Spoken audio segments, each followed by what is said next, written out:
I was cutting into my grilled salmon when my phone buzzed. Unknown number.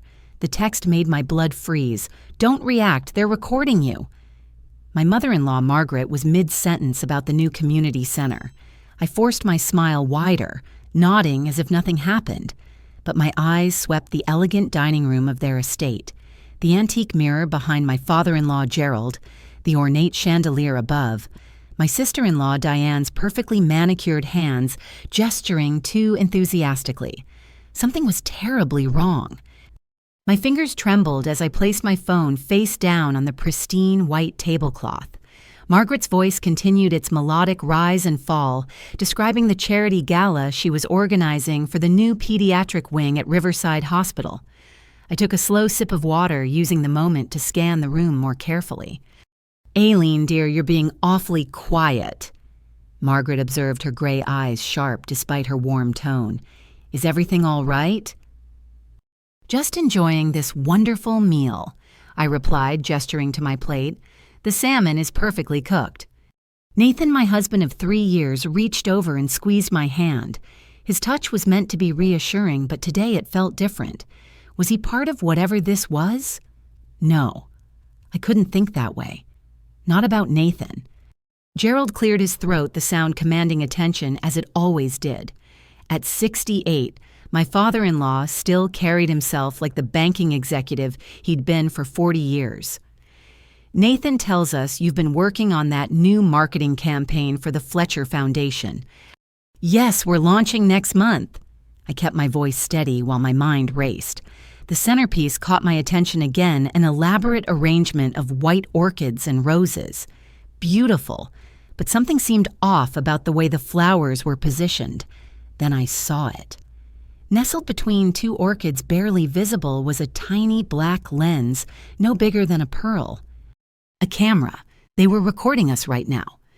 "How wonderful that you're helping such a worthy cause," Diane chimed in, her voice just a touch too bright. My sister-in-law had always been hard to read, but today she seemed almost electric with nervous energy. She kept touching her pearl necklace, adjusting her auburn hair, smoothing her navy dress. I needed to get out of this room, needed space to think. "Would you excuse me for just a moment? I need to use the powder room." "Of course, dear," Margaret said, but I caught the quick glance she exchanged with Gerald.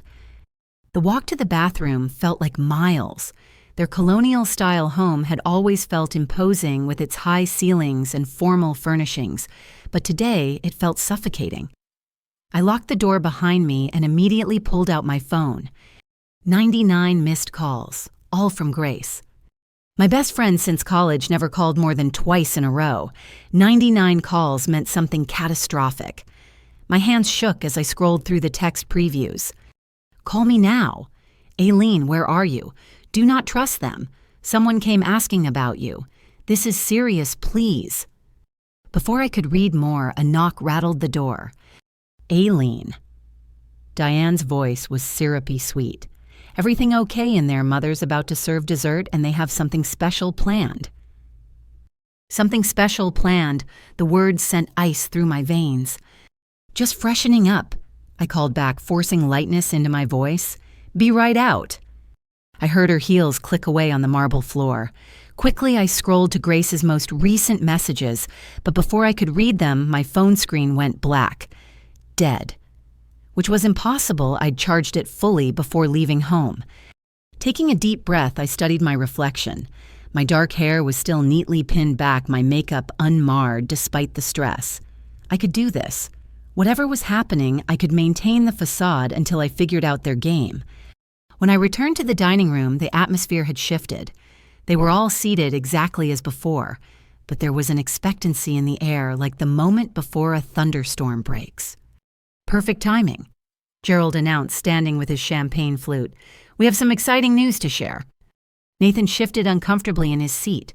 Did he know what was coming? His blue eyes met mine, and I saw confusion there, maybe even concern. That gave me hope. "As you all know," Gerald continued, "the Brennan family has always valued tradition, integrity, and above all, transparency." Transparency. The word hung in the air like a threat. Margaret picked up where he left off. which is why we're so thrilled to announce that our family has been selected to participate in a documentary series about modern American families.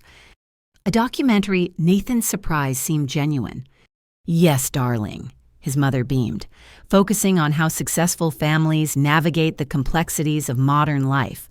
The production company was particularly interested in our family's approach to financial planning and marital harmony. Financial planning, marital harmony, each phrase felt loaded with hidden meaning. Diane practically bounced in her seat. "They'll be following us for 6 months, capturing our authentic family dynamics. Isn't it exciting?" "The crew arrives next week." Gerald added, his gaze fixed on me. "They'll want to interview each of us individually, of course, about our backgrounds, our values, how we contribute to the family's success." My phone buzzed against the tablecloth. Another unknown number. Without looking, I could feel the weight of their stares as I glanced at the screen. "They hired a private investigator. Check your car." "More work emails." Margaret asked, her tone deceptively casual. "On a Sunday, you young people never stop, do you?" "Just a reminder about tomorrow's meeting." I lied, slipping the phone into my purse. "You were saying about the documentary." Gerald's smile didn't reach his eyes. "Yes, well, we thought it would be a wonderful opportunity to showcase what makes the Brennan family special. Our commitment to honesty, our belief that secrets have no place in a healthy family." The way he emphasized secrets made my skin crawl. Under the table, I gripped my napkin until my knuckles went white. "Speaking of which," Margaret interjected smoothly, "we've been meaning to ask you, Aileen. Nathan mentioned you've been making frequent trips downtown these past few weeks, business meetings." The question landed like a trap. I had been going downtown, but not for business. I'd been meeting with Stanley Morrison, my grandmother's attorney, to finalize some paperwork related to her estate. Nothing sinister, nothing that concerned them, but somehow their tone suggested they already knew. "Various appointments," I said carefully. "You know how busy spring can be in marketing." "Of course," Margaret murmured, but her smile was sharp as glass. The dessert arrived individual chocolate soufflés that under normal circumstances would have been delightful. Today, each spoonful felt like sawdust in my mouth. Conversation continued around me, but I caught the undercurrents. Every topic seemed designed to probe, to test, to catch me in some kind of admission. When Gerald started discussing the importance of prenuptial agreements in modern marriages, despite knowing full well that Nathan and I didn't have one, I knew I needed to escape. The walls were closing in, and that camera in the centerpiece felt like an unblinking eye. "This has been lovely," I said, standing perhaps too abruptly, but I just remembered I left some work documents in my car that need to be secured, client confidentiality and all that. "Surely that can wait," Margaret protested. "I'm afraid not, but I'll just be a moment."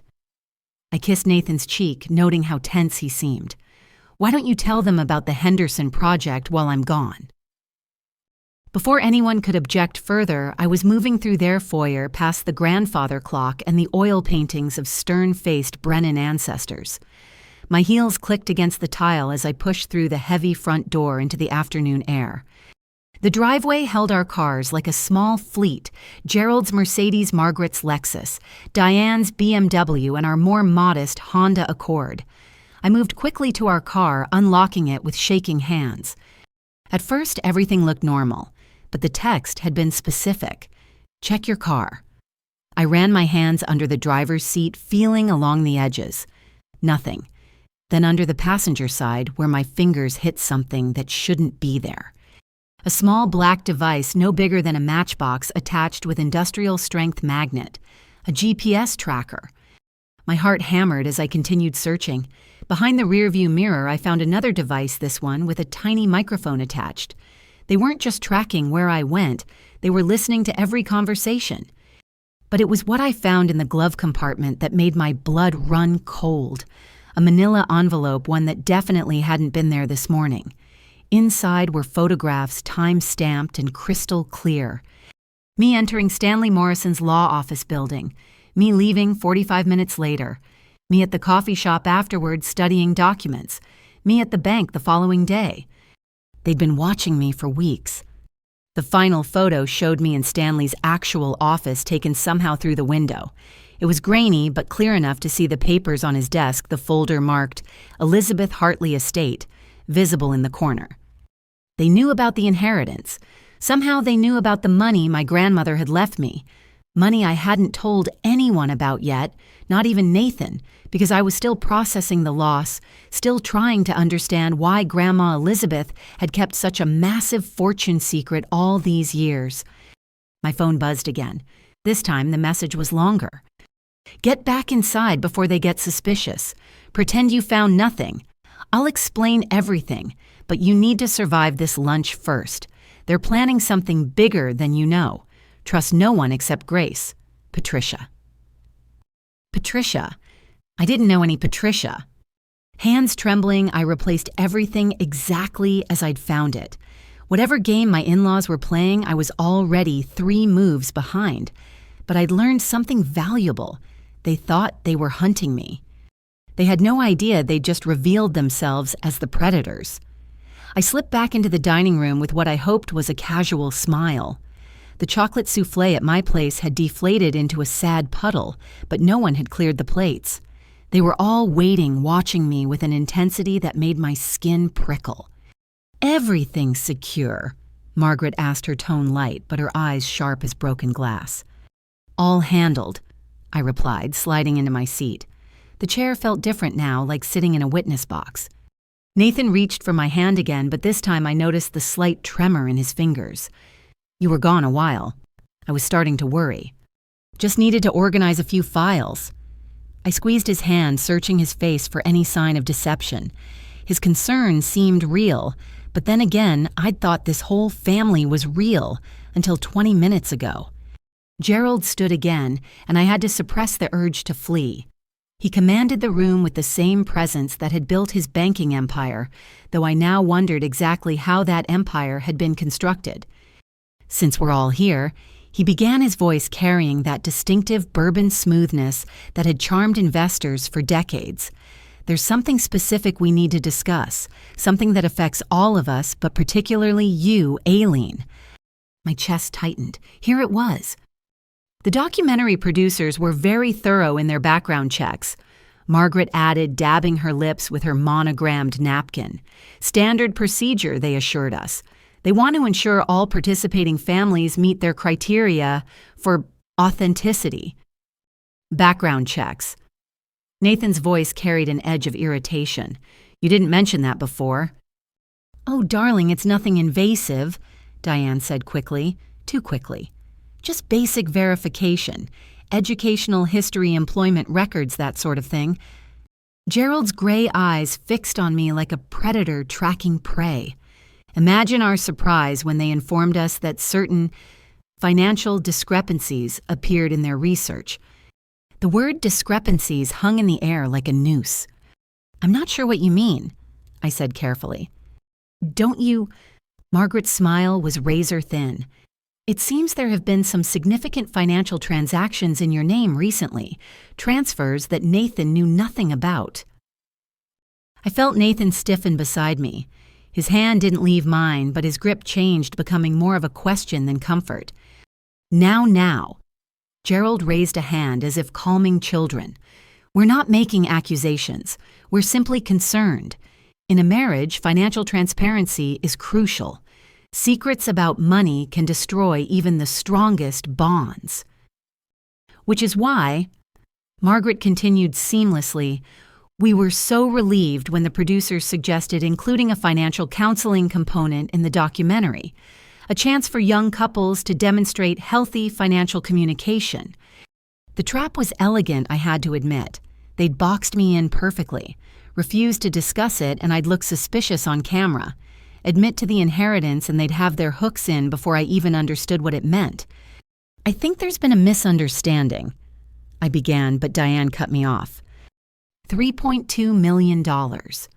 She said, the number falling from her lips like drops of poison. "That's quite a misunderstanding, wouldn't you say?" The silence that followed was deafening. Nathan's hand went slack in mine. "What?"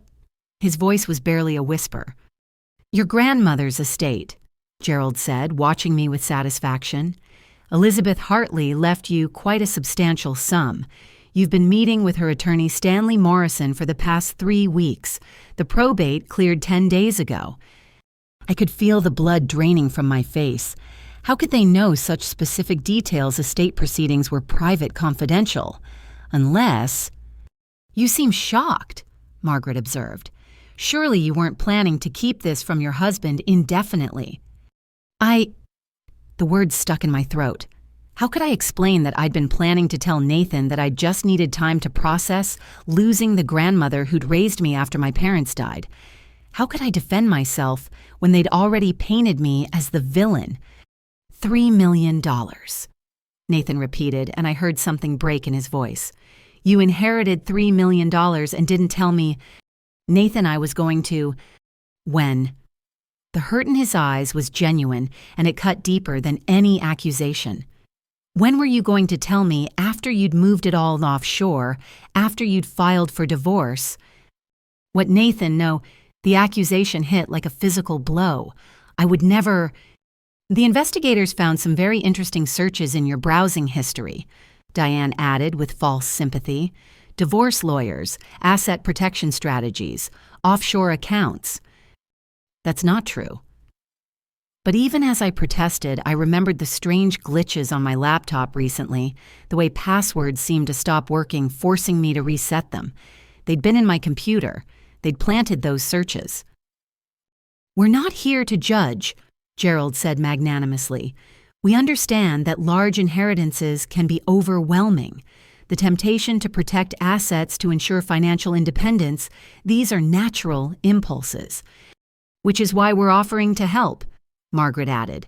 The documentary provides the perfect framework for financial transparency, full disclosure, professional guidance, and the support of family to ensure this windfall benefits everyone. Benefits everyone. There it was, the real agenda starting to show its teeth. I need some air, Nathan said suddenly, standing so abruptly his chair scraped against the floor. Darling, please. Margaret reached for him. Let's discuss this rationally. Rationally. He laughed, but there was no humor in it. I just found out my wife has been hiding millions of dollars. What's rational about that? He strode from the room and I moved to follow, but Gerald's hand on my shoulder stopped me. His grip was firm, just shy of painful. Let him go, he advised. He needs time to process. Meanwhile, we should discuss the practicalities. What practicalities? I shrugged off his hand anger, finally burning through the shock. The documentary, of course, Margaret said smoothly. The producers are expecting full financial disclosure from all participants. Joint tax returns, bank statements, investment portfolios, everything must be transparent. And if I refuse, Diane laughed, a tinkling sound like breaking crystal. Why would you refuse unless you have something more to hide? Besides, Gerald added, returning to his seat with the confidence of a man who knew he'd already won, Nathan has already signed the family's participation agreement. As his spouse, you're included by default. That's not legal, I protested. Isn't it? He produced a document from the sideboard drawer. They'd had it ready waiting. Page 12, subsection 3. Spousal assets and obligations are considered joint for the purposes of documentation. Nathan's signature is binding for both parties. I scanned the document, my heart sinking. It was riddled with legal language, but the essence was clear.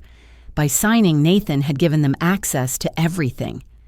This won't hold up in court, I said, though I wasn't sure that was true.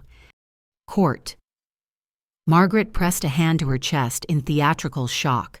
Who said anything about court? We're a family, Aileen. Families don't resolve their differences in court. Although, Gerald mused, if someone were to contest this agreement, it might raise questions about what they're trying to hide. The production company has excellent lawyers. They'd be obligated to investigate any irregularities. And investigations can be so invasive, Diane added. They might uncover all sorts of things. Old traumas, family secrets, past indiscretions. Nothing stays buried when lawyers start digging. Old traumas.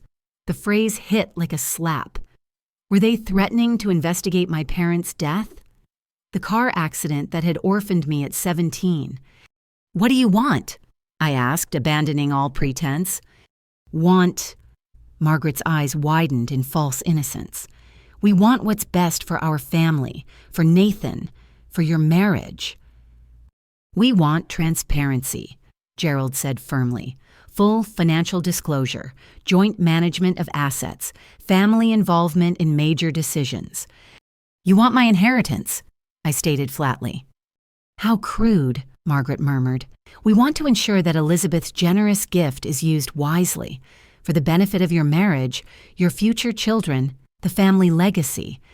"Nathan could use support in his business ventures," Gerald added.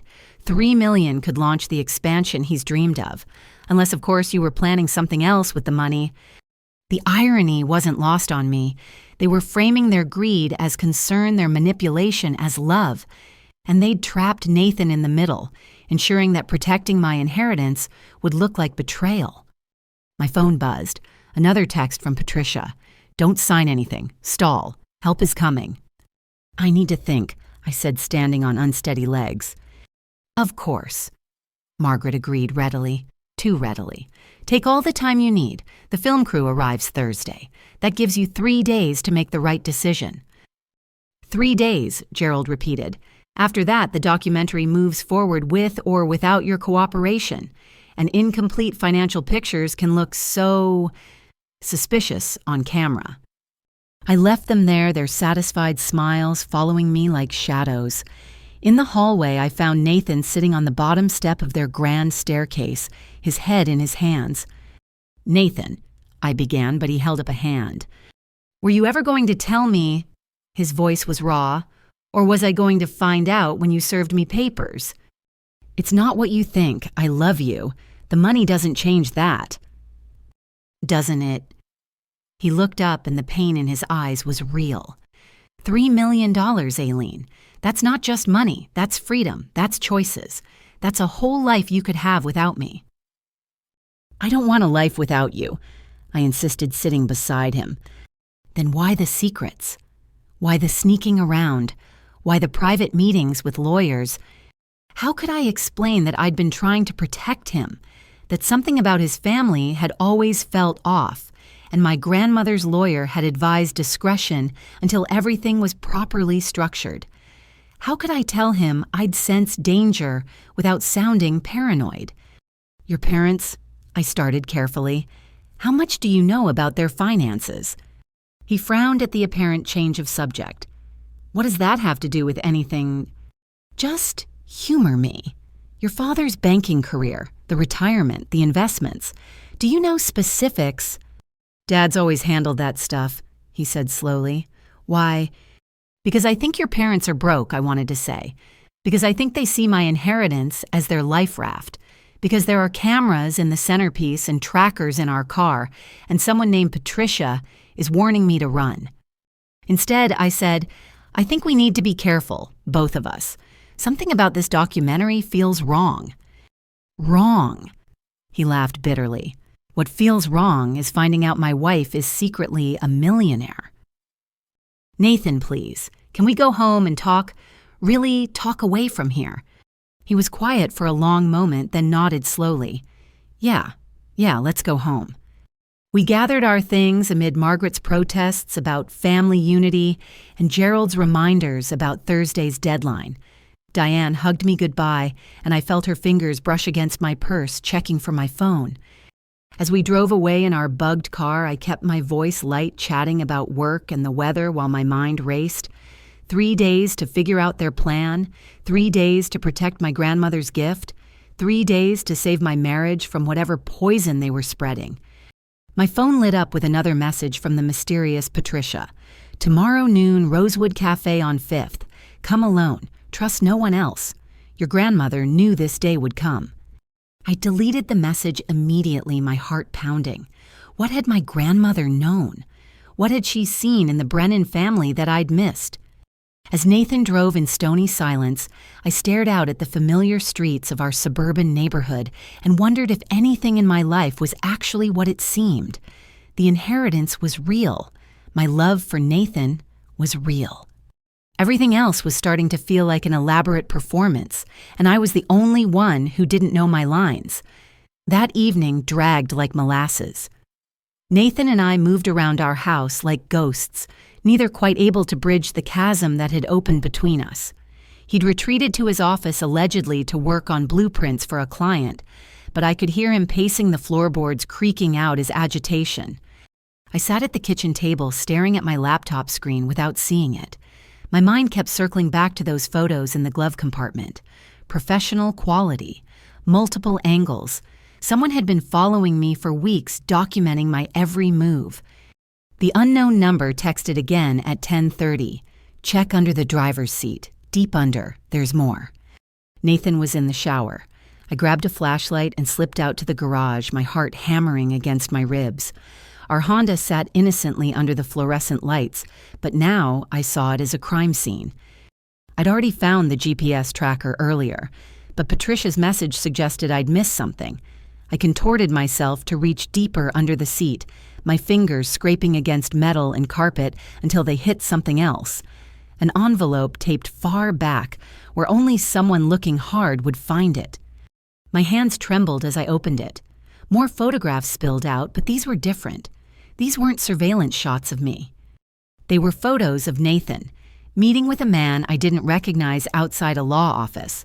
The building's sign was partially visible, Whitfield and Associates Attorneys at Law. Timestamps showed these were taken 2 weeks ago before today's confrontation. 2 weeks ago, Nathan had supposedly been at a construction site in New Jersey. The last photo showed Nathan shaking hands with the lawyer, a briefcase being passed between them. The image was grainy, but the implication was clear. My husband had been meeting with an attorney before he knew about my inheritance, before today's dramatic reveal. Aileen. I spun around to find Nathan in the garage doorway, hair still damp from his shower. His eyes moved from my face to the photos in my hands, and something shifted in his expression. Guilt, fear. I couldn't tell anymore. "What are those?" he asked, though his tone suggested he already knew. "You tell me." I held up the photo of him with the lawyer. 2 weeks ago, when you were supposedly in New Jersey. He stepped into the garage, closing the door behind him.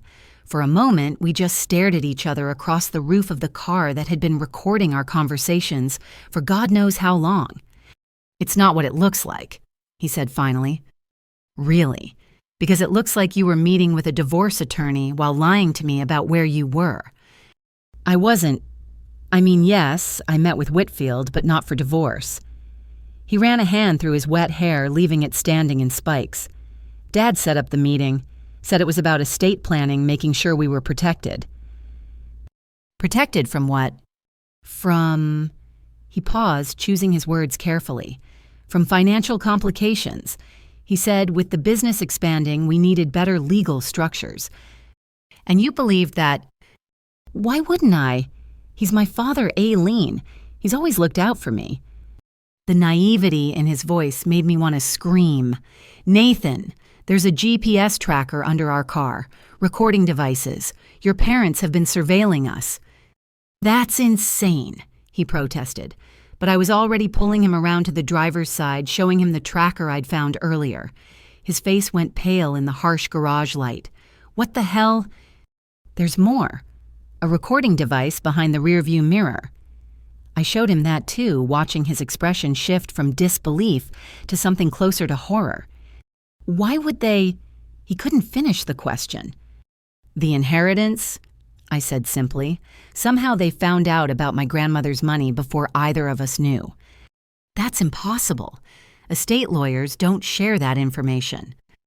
Unless someone's accessing private information illegally." I thought about my hacked computer, the planted browser history.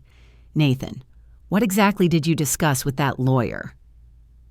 He slumped against the car, suddenly looking exhausted. "Asset protection, joint property rights. He asked a lot of questions about your family, your background. I thought it was strange, but Dad said it was standard." Did you sign anything? Just a consultation agreement, nothing binding. But doubt crept into his voice. At least that's what they told me. My phone buzzed. Patricia, again. He's not lying, but he's not telling you everything. Ask about the business loans. Nathan, I said slowly, what's going on with your business? Really? What do you mean? Your expansion plans, the new projects. Where's the funding coming from? He looked away, and in that moment, I knew. Your parents. They've been helping, he admitted. Small loans here and there, interest-free family support. Dad said it was an investment in my future. How much? Total maybe $80,000. $80,000. I sank onto the garage steps. Nathan, that's not family support, that's leverage. They're my parents, he said weakly, but I could see the doubt creeping in. Your parents who put surveillance equipment in our car, who hired private investigators to follow me, who somehow knew about an inheritance that was sealed in probate. I held up the photos. Who sent you to a lawyer to discuss asset protection before they revealed they knew about the money? Nathan stared at the evidence spread between us, and I watched the truth settle over him like a shroud. His parents hadn't been helping him. They'd been positioning him. Oh, God, he breathed. The documentary, it's not real, is it? I don't know. Maybe it started real and they co-opted it. Maybe they created it. Either way, it's their mechanism to get access to my grandmother's money. Our money, he corrected automatically, then caught himself. I mean, your money. God, I don't even know anymore. That's the point, I realized. They've created so much confusion, so much conflict between us that we can't think straight. Nathan slid down to sit beside me on the steps. What do we do? First, we need to know exactly what we're dealing with. I pulled out my phone, showed him Patricia's messages. Someone's been trying to warn me. She says she'll explain everything tomorrow. Who's Patricia? I have no idea, but she knew about the surveillance before I found it. She's been accurate about everything so far. Nathan read through the messages, his frown deepening. She mentions Grace. You should call her, find out what those 99 calls were about. He was right. I'd been so overwhelmed by the revelations at lunch that I'd almost forgotten about Grace's frantic attempts to reach me. I dialed her number, putting it on speaker so Nathan could hear. She answered on the first ring. Finally, Aileen, where have you been? I've been going crazy. I'm sorry I was at lunch with Nathan's parents. What's wrong? What's wrong? Some creep has been stalking me for information about you. That's what's wrong. He showed up at my apartment, my gym, even my office. What, who? He said his name was Mark Chapman, claimed he was doing a background check for some documentary. But Aileen, the questions he was asking, they weren't documentary questions. My eyes met Nathan's. What kind of questions? About your spending habits, your relationship history, whether you'd ever talked about marrying for money. He offered me $10,000, Aileen. $10,000, just to say you'd made some comment about hitting the jackpot with Nathan's family. Please tell me you didn't. Of course not. I told him to go to hell. But then I did some digging.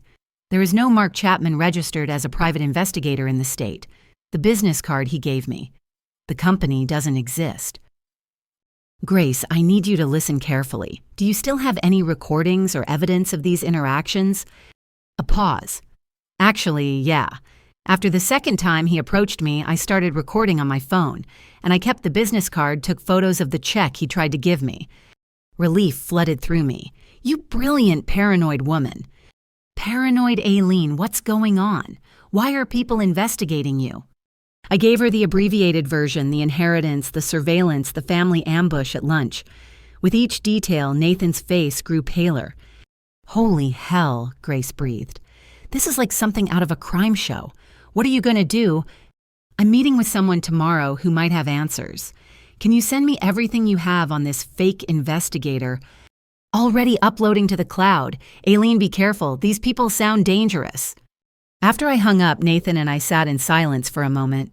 The garage felt different now, knowing our car had been turned into a listening device. We should check the house, he said quietly. The next hour was surreal. We went through our home like detectives, checking light fixtures, looking behind picture frames, examining electronics. We found 2 more devices, one in our bedroom lamp, another in the kitchen smoke detector. Our private life had been turned into a reality show without our consent. How long? Nathan wondered aloud, holding the tiny microphone from our bedroom. How long have they been listening to us? I thought about conversations we'd had, intimate moments, arguments about his mother's passive-aggressive comments, discussions about starting a family, all of it recorded, cataloged, probably analyzed for weakness. I feel sick, I said, and I meant it. Nathan pulled me into his arms, and for the first time since lunch, I felt like we were on the same side again. I'm sorry, he whispered into my hair. I'm so sorry I doubted you. They played us against each other, I said against his chest. That was the point, divide and conquer. Well, they failed. He pulled back to look at me. We're going to fight this, together. Whatever they're planning, whatever they want, they're not getting it. My phone buzzed again. This time it was a longer message from Patricia. Good you found the devices. Don't remove them yet, that'll tip them off. Play along for now. Your grandmother left you more than money. She left you protection. Stanley Morrison has a sealed file you need to see. Tell him Elizabeth Sparrow has come home to nest. He'll understand. And Aileen, your parents' accident, wasn't exactly what the report said. Thursday's deadline isn't about a documentary. It's about something much worse. Sleep with one eye open. They're escalating. I showed Nathan the message. He read it 3 times, his jaw tightening with each pass. Your parents' accident. What does that mean? I don't know. But a cold dread was settling in my stomach. My parents had died when their car went off a mountain road during a rainstorm. No other vehicles involved. No signs of mechanical failure. Just a tragic accident on a dangerous curve. Who is this woman? Nathan demanded. How does she know about your grandmother, about your parents? I'll find out tomorrow. I deleted the message following Patricia's earlier pattern. But Nathan, if she's right about Thursday being more than a documentary deadline, then my parents are planning something. He finished the thought, his voice grim. Something they need your cooperation for, or at least your silence. We looked at each other, 2 people who'd walked into a trap disguised as a family lunch. But now we knew about the trap. Now we could see the bars. What do you think they really want? I asked. Nathan was quiet for a long time. When he spoke, his voice was heavy with a truth he'd probably been avoiding his whole life. Everything. They want everything. They always have. As we prepared for bed in our bugged house, maintaining the pretense of normalcy, I thought about my grandmother. Elizabeth Hartley had been a quiet woman who lived modestly despite apparently having millions. She'd raised me after my parents died, never remarrying, never complaining about the hand life had dealt her. But now I wondered if her quiet life had been by choice or design. Had she known the Brennan family would come calling eventually? Had she been protecting me even then? Nathan lay beside me in our compromised bedroom, both of us afraid to speak freely. I stared at the ceiling, thinking about the listening device in our lamp, wondering who was on the other end. Gerald Margaret. Some hired technician paid to transcribe our pillow talk. My phone set to silent lit up with one final message. Your grandmother was the smartest woman I ever knew. She saw this coming 20 years ago. Trust her planning. Trust Stanley. And whatever you do, don't let them isolate you. That's when they're most dangerous. I deleted it and closed my eyes, but sleep wouldn't come. Somewhere in this city, my in-laws were plotting. Somewhere, a woman named Patricia held answers. And somewhere in my grandmother's careful planning lay the key to surviving whatever Thursday would bring. The trap was closing, but maybe we weren't the only ones who could spring it. Monday morning arrived with spring rain pattering against our windows. Nathan and I moved through our morning routine like actors aware of our audience, keeping conversation light and mundane. He left for work at 8, kissing me goodbye with a whisper of "be careful" that the microphones couldn't catch. I waited until 9:30 before leaving for work myself, taking a circuitous route that would confuse any GPS tracking. At 11:45, I parked 3 blocks from the Rosewood Cafe and walked the rest of the way checking reflections in store windows for anyone following. The cafe was one of those artisanal places that served $12 sandwiches and acted like they'd invented coffee. I chose a corner table with clear sightlines to both entrances and waited. At exactly noon, a woman entered, who could only be Patricia. Mid-50s steel gray hair in an elegant chignon, wearing a business suit that screamed power, and a face that had seen too much. Her eyes swept the room professionally before landing on me. "Aileen," she said, sliding into the seat across from me, "you look just like Elizabeth at your age." "You knew my grandmother for 40 years? We met when she was working at First National Bank and I was a junior analyst." Patricia signaled the waitress for coffee, her movements economical and precise. "Your grandmother was the one who warned me about Gerald Brennan." "Warned you?" Patricia's smile was razor sharp. "This was back in 1998. Gerald and I were business partners. We'd started an investment firm together riding the tech boom. Everything was golden until I discovered he'd been siphoning funds into offshore accounts. He stole from you. $2.8 million to be exact. When I confronted him, he'd already prepared a counter-narrative, forged documents showing I was the embezzler, testimonies from employees he'd bribed, even a paper trail suggesting I had a gambling addiction I'd never had. The waitress brought Patricia's coffee. She waited until we were alone again before continuing.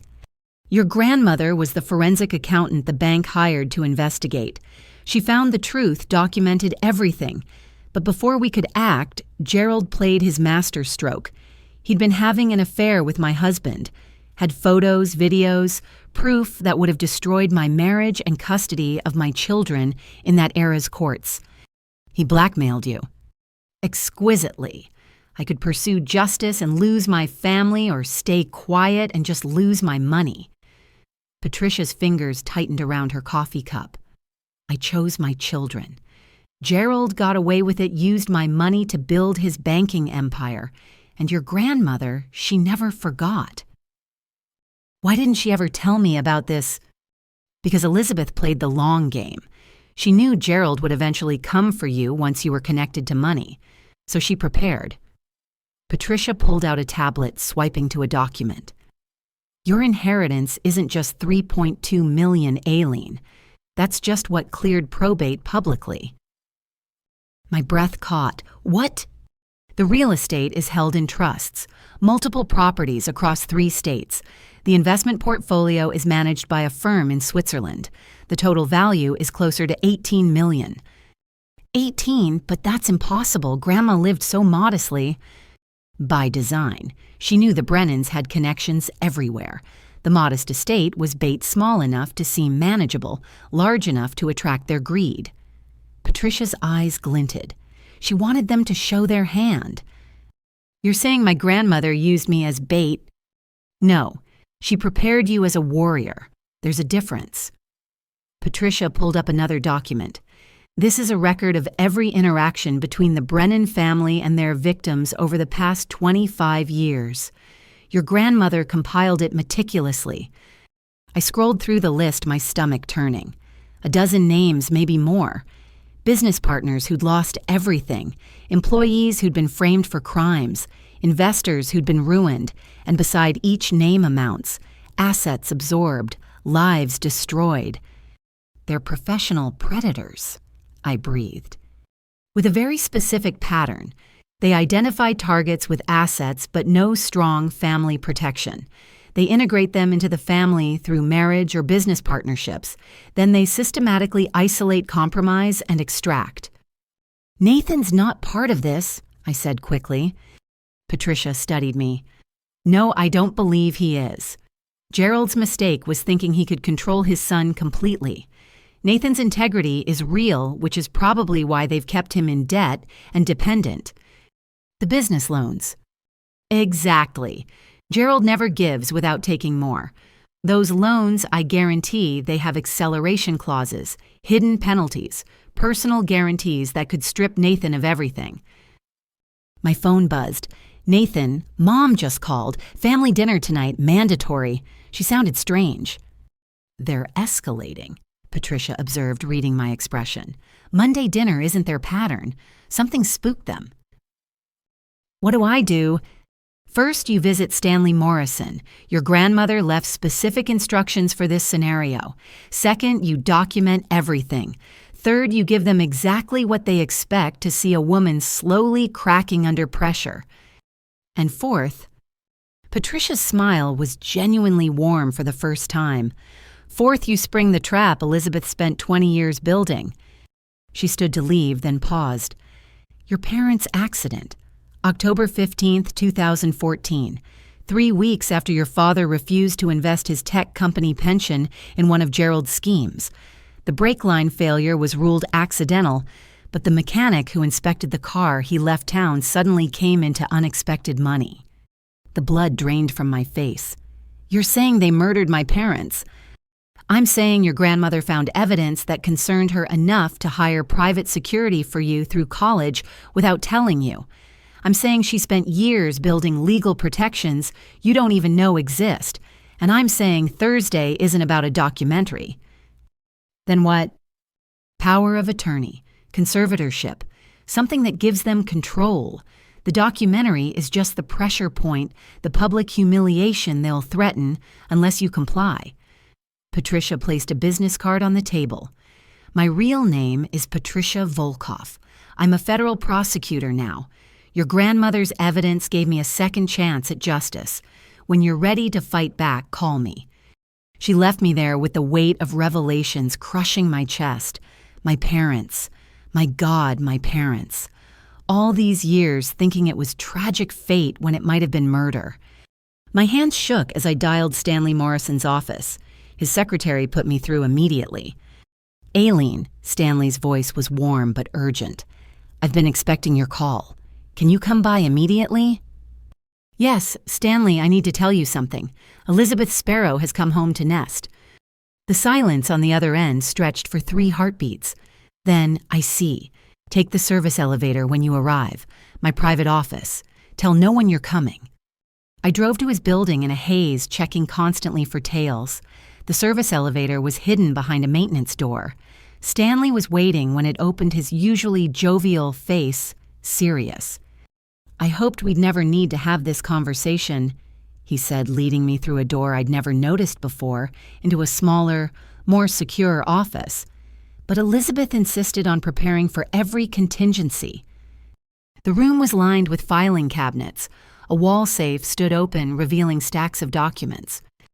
Your grandmother hired me in 2015, right after your parents' death. She suspected but couldn't prove Gerald's involvement, so she began building what she called the fortress. Patricia mentioned protections I don't know about. Stanley nodded, pulling out a thick folder. Your inheritance is structured in ways that make it legally impossible for anyone to access without your explicit, uncoerced consent.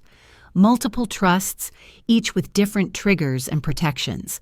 Any attempt to force your signature would invalidate all transfers. But they could still come after Nathan's assets. Which is why Elizabeth prepared for that, too. He handed me another folder. A prenuptial agreement, post-dated but legally binding, signed by Nathan himself. What when? 3 years ago, right before your wedding. Nathan came to me worried about protecting you from his family's potential interference. He signed it without telling you, not wanting you to think he was after money you might inherit. He had no idea how much it would be. I stared at Nathan's signature, tears blurring my vision. All this time, he'd been trying to protect me, too. There's more. Stanley continued. Security footage from the garage where your parents' car was serviced. Bank records showing payments to the mechanic. GPS data from Gerald's car placing him at the garage that night. Not enough for criminal conviction, perhaps, but enough for leverage. Leverage for what? For this. He placed a final document in front of me. A cease and desist order ready to file. Restraining orders prepared. Criminal complaints documented. 1 word from you and I can have federal investigators at their door by Thursday. Why didn't my grandmother do this herself? Because she wanted you to have the choice, to have the power. She knew if she acted, they'd just wait and come for you later. This way you control the timing. You control the outcome. My phone rang. Margaret's name on the screen. I let it go to voicemail. "There's one more thing," Stanley said quietly. He handed me a sealed envelope with my name in my grandmother's handwriting. "She said to give you this when the sparrows came home." I opened it with trembling fingers. Inside was a single sheet of paper, her careful script filling the page. "My darling Aileen, if you're reading this, then the wolves have finally shown themselves. I'm sorry I couldn't protect you from this moment, but I've done my best to prepare you for it. The Brennans took your parents from us. They've taken money, dignity, and hope from dozens of others, but they've never faced a Hartley woman who knew they were coming. Patricia will guide you. Stanley will protect you, but the choice of how to fight is yours alone.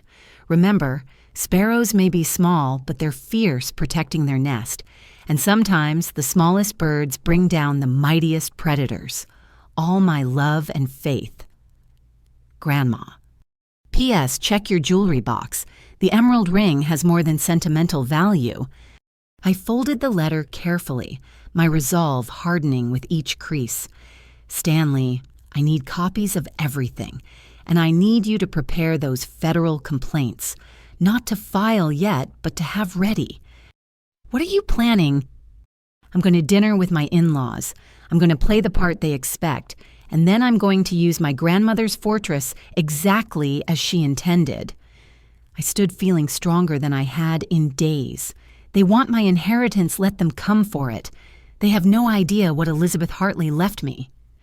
Stanley smiled, the expression sharp with long-awaited satisfaction. "Your grandmother would be proud. What do you need from me?" "Everything. Every document, every piece of evidence, every protection she put in place. And Stanley, see if Judge Harrison is still grateful for that pro bono work you did for his daughter. We might need a friendly court." As I left through the service elevator, I thought about the dinner awaiting me. Margaret and Gerald sitting in their elegant dining room, convinced they held all the cards. Diane with her nervous energy and recording devices. The fake documentary, the planted evidence, the escalating pressure. They thought they were predators and I was prey. But they'd forgotten one crucial thing: even sparrows have talons when their nest is threatened. My phone buzzed with texts from Nathan. "Are you okay?" Mom's called 3 times. "I think something's wrong. Dad came by the job site. Please be careful. I love you."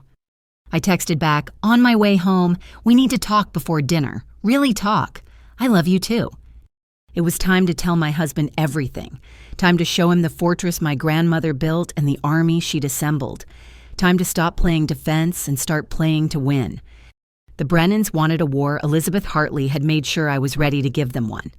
The rain had turned into a thunderstorm by the time I reached home. Nathan's truck was already in the driveway, though it was only 3 in the afternoon. He never left job sites early. I found him in the kitchen pacing like a caged animal. Relief flooded his face when he saw me. "Thank God. I've been worried sick. Where were you?" "We need to talk," I said, glancing meaningfully at the smoke detector where we'd found the bug. "But not here. Get your jacket." Understanding flashed in his eyes. We left through the back door, running through the rain to his truck. Once inside with the engine running and radio playing to mask our voices, I told him everything. Patricia, Stanley, the 18 million, the evidence about my parents, his own actions to protect me. Nathan gripped the steering wheel until his knuckles went white. "Your parents. Jesus, Aileen, they killed your parents. We can't prove it in court, but yes, I think they did. And I brought you right to them." His voice cracked. "God, I introduced you to murderers." "You didn't know." I touched his arm. "Nathan, you signed papers to protect me from them 3 years ago. You saw something was wrong even then." "Not enough. Not nearly enough." He turned to face me fully. "What did Mom say when she called you?" I checked my voicemail on speaker.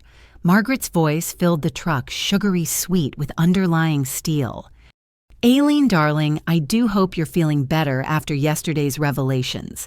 Family dinner tonight at 7. We have wonderful news about the documentary. The producers are so excited. Oh, and dear, do bring your financial documents. Gerald has found the most marvelous advisor to help you structure everything properly. Don't be late. Financial advisor, Nathan said flatly. She's not even trying to be subtle anymore. They're panicking, moving faster than they planned. I pulled out the documents Stanley had given me. Look at this. I showed him the protection structures, the evidence against his parents, the fortress my grandmother had built. His expression shifted from shock to anger to something harder to read. All these years, he said quietly, I thought they were difficult but harmless. Controlling, sure. Manipulative, definitely. But this, they're monsters. The question is, what do we do about it? Nathan studied the papers his contractors mined, working through structures and strategies. We need them to incriminate themselves, on record, undeniably. The house is bugged. By them. But what if we added our own recording? What if we got them to admit everything in their own home, thinking they were safe? I thought about it. Patricia said to play the part they expect, someone cracking under pressure. So we give them that. You go in looking defeated, overwhelmed. I'll play the confused, angry husband starting to side with them.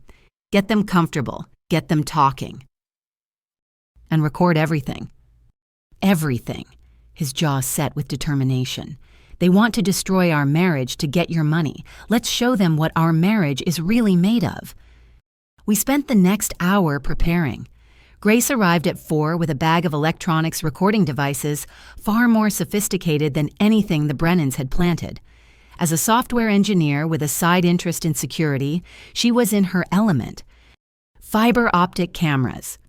She explained, showing us devices that look like shirt buttons, burst transmitters that'll send data even through interference, and this beauty, a pen that records 8 hours of HD video. Is this legal? Nathan asked. In their own home, where they've already established recording is acceptable gray area but defensible. Grace's expression was grim. After what they tried to pull with me, I want these people buried. By 6:30, we were ready. I wore a conservative dress that made me look younger, more vulnerable. My makeup was deliberately smudged as if I'd been crying. Nathan chose clothes that emphasized his working-class roots. His parents' subtle snobbery would make them underestimate him. You sure about this? He asked as we prepared to leave. No, but I'm angry enough to do it anyway. That's my girl. He kissed me fiercely. Let's go con the con artists. The drive to his parents' estate felt like approaching a battlefield. Lightning split the sky as we pulled up their circular driveway. The house loomed before us, all brick and pretension, a monument to stolen wealth. Margaret answered the door herself, unusual for her. Oh, darlings, you're here. Come in, you're soaked. Her concern seemed genuine until I caught her eyes cataloging my distressed appearance with satisfaction. She thought her plan was working. The dining room was set for 6. My stomach dropped. Who else is joining us? Just Diane and Robert, Gerald said, emerging from his study. Robert Sterling, our financial advisor. He's eager to meet you, Aileen. Robert Sterling. Patricia had mentioned that name. A con artist who helped hide assets. This was worse than we'd thought. Nathan. Gerald continued, clapping his son on the shoulder. You look tired. Hard day at work. You could say that, Nathan replied evenly. Surprising visit from you really threw off the schedule. Ah, yes. Well, I wanted to check on my investment. The emphasis on investment was subtle but clear. Make sure everything was progressing properly. Diane swept in wearing a cocktail dress more suitable for a gala than family dinner. Aileen, how are you holding up, sweetie? Such shocking news yesterday about your little windfall. Little windfall, $3.2 million reduced to pocket change. I forced a weak smile. It's been overwhelming. Of course it has, Margaret cooed, guiding me to my seat. Which is why we've invited Robert. He specializes in sudden wealth syndrome. Is that a real thing? Nathan asked, taking his place beside me. Oh, yes. a smooth voice answered from the doorway. Robert Sterling entered like a leading man making his entrance, silver-haired, expensively suited with the kind of tan that came from other people's money. Quite real. The psychological impact of unexpected wealth can be devastating without proper guidance. He took my hand, holding it a beat too long. "You must be Aileen. I've heard so much about you." "All good, I hope," I managed, pulling my hand back. "Mostly," he said with a laugh that didn't reach his eyes. "Though I understand there have been some trust issues regarding financial transparency." The trap was so obvious I almost admired it. They'd brought in a professional to make their theft look legitimate. "Now then," Gerald said once we were seated. "Before we eat, perhaps we should address the elephant in the room. Aileen, did you bring the documents we discussed?" I didn't think that was appropriate for dinner." "Nonsense," Margaret chirped. "We're family.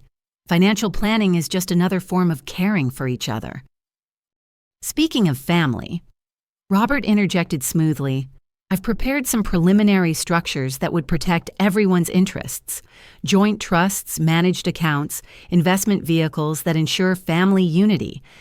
He produced a leather folder spreading documents across the table like a card dealer. The papers were dense with legal language, but certain phrases jumped out: irrevocable transfer, designated family management, permanent allocation of assets. "This is complicated," I said, playing up confusion. "That's why you have us," Gerald said warmly, "to handle these complex matters. All you need to do is sign. Tonight." Nathan's surprise was perfectly pitched. "Shouldn't we have lawyers review this?" "Lawyers," Diane laughed. "Nathan, sweetie, Robert is a lawyer, the best in the business." "Former lawyer," Robert corrected modestly. "Now I focus on wealth preservation, and time is of the essence.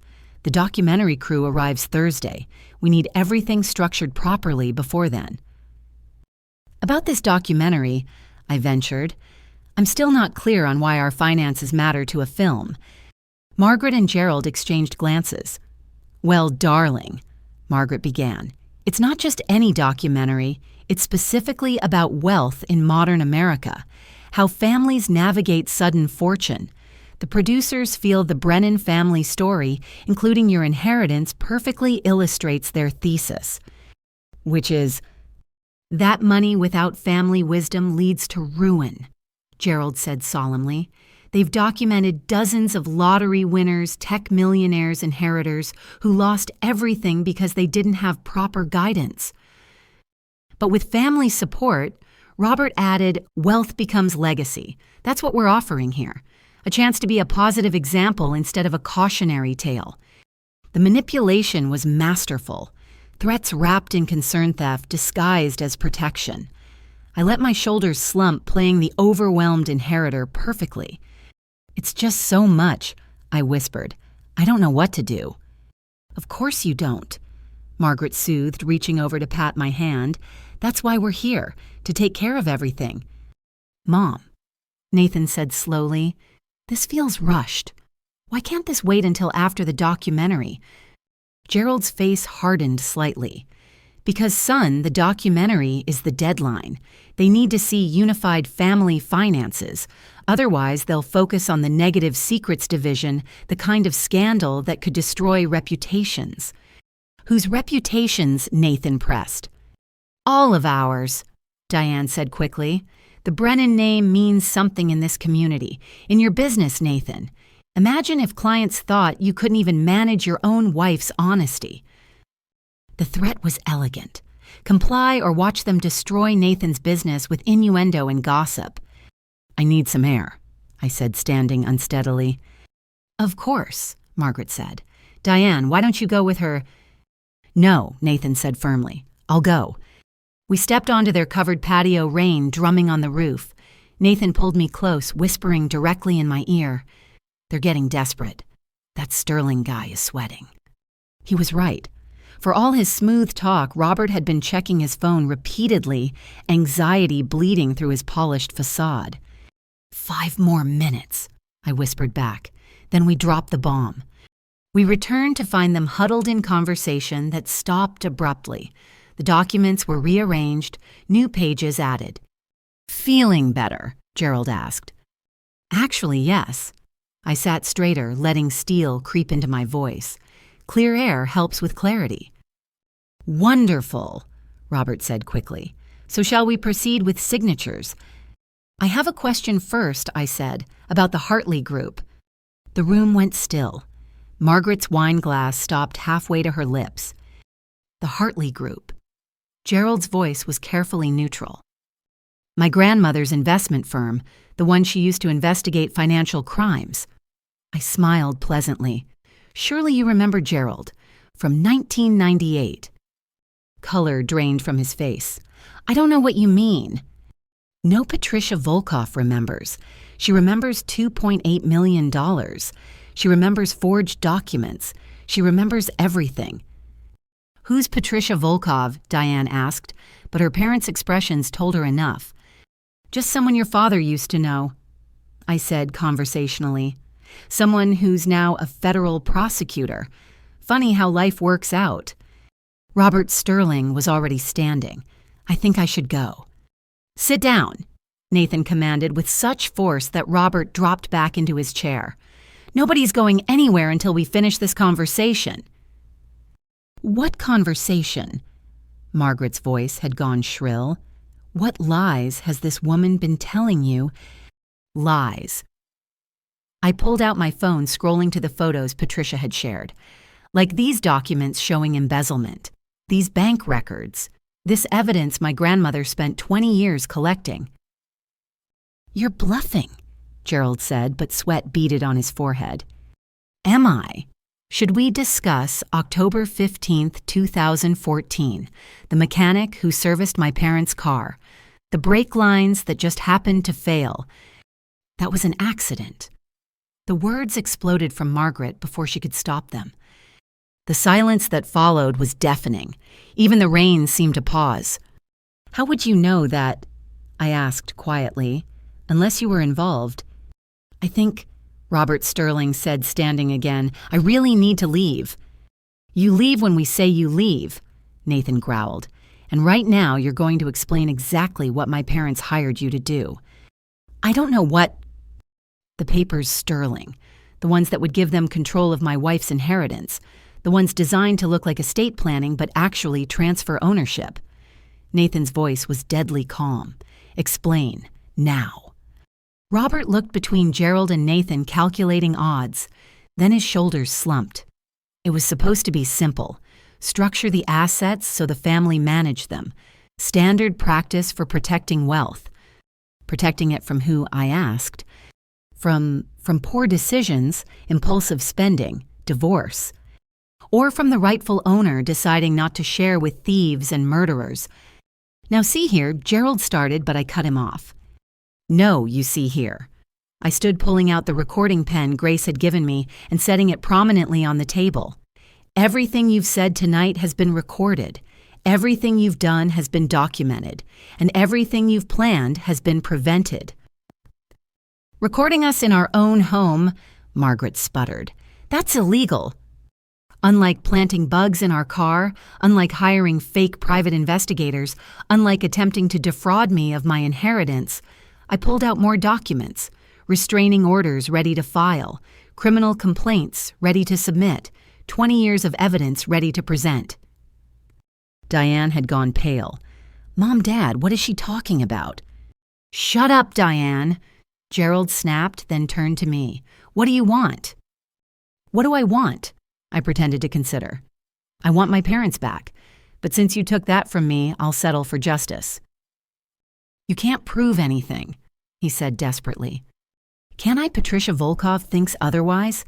So does the FBI. Oh, didn't I mention she's been building a RICO case, racketeering fraud conspiracy? Your financial advisor here just added money laundering to the list." Robert Sterling made a break for the door.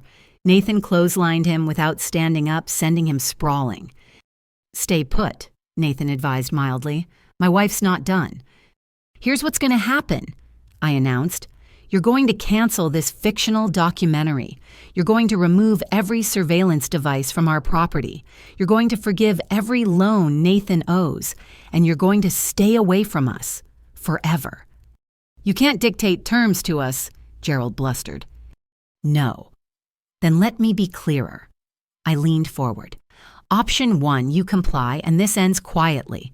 Option 2, I file everything. Criminal charges, civil suits, media exposure. Your choice.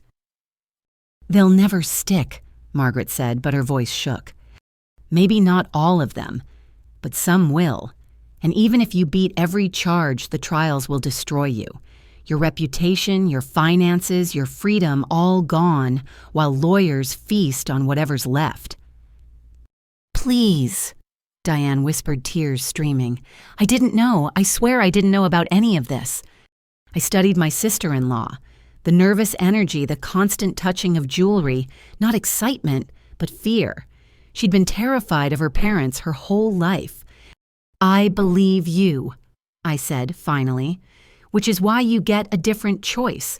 Cooperate with authorities, testify truthfully, and build your own life away from them. Diane, don't you dare, Margaret started. Shut up, Mother, Diane screamed, years of suppression exploding. Just shut up! You killed people, you steal and lie and pretend we're this perfect family. I'm done. She turned to me. I'll tell them everything. The books, the offshore accounts, the other families you've done this to. Everything. Gerald lunged for his daughter, but Nathan was faster, pinning his father against the wall. Touch her and I'll break your arm. My own son, Gerald wheezed. I'm not your son. I never was. I was just another asset to leverage. Nathan's voice broke. But that ends tonight. Margaret stood slowly, decades of carefully maintained composure cracking. You have no idea what you're doing. The people we're connected to, the power we have, I corrected. Past tense. Your connections will evaporate once Patricia's investigation goes public.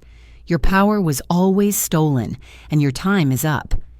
I gathered the documents Robert had brought, adding them to our evidence. Nathan called the police. Mr. Sterling seems to have outstanding warrants. You bitch, Robert spat. Yes, I agreed pleasantly. A bitch with $18 million and an FBI prosecutor on speed dial. Remember that while you're sitting in federal prison. As sirens wailed in the distance, I looked at the ruins of the Brennan family empire. Margaret sobbing in her chair, Gerald still pinned by his son, defeat, etched in every line. Diane huddled with Grace's recording equipment, already documenting evidence, and Robert Sterling contemplating his life choices. One more thing, I said, pulling out the emerald ring my grandmother had left me. Under the stone was a tiny USB drive. Everything I've shown you, it's just the beginning. Grandma documented 30 years of your crimes. Names, dates, amounts, methods, all waiting for Patricia's team. The doorbell rang, police responding to Nathan's call. You destroyed my family, Gerald said brokenly. No, I replied, thinking of my parents, of all his victims. You destroyed your family the moment you chose greed over humanity. I just held up the mirror. As the police took Robert away and began taking statements, Nathan wrapped his arms around me. We stood in the wreckage of his childhood home, rain pounding against windows, truth finally drowning out the lies. I'm sorry, he whispered, for all of it. Don't be, we survived them, together. What now?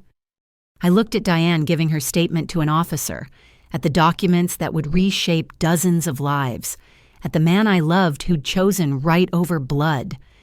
Now we build the life they tried to steal, and we make sure they never hurt anyone again.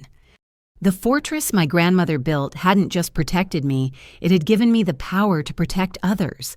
The sparrow had indeed come home to nest, and the predators never saw the talons coming.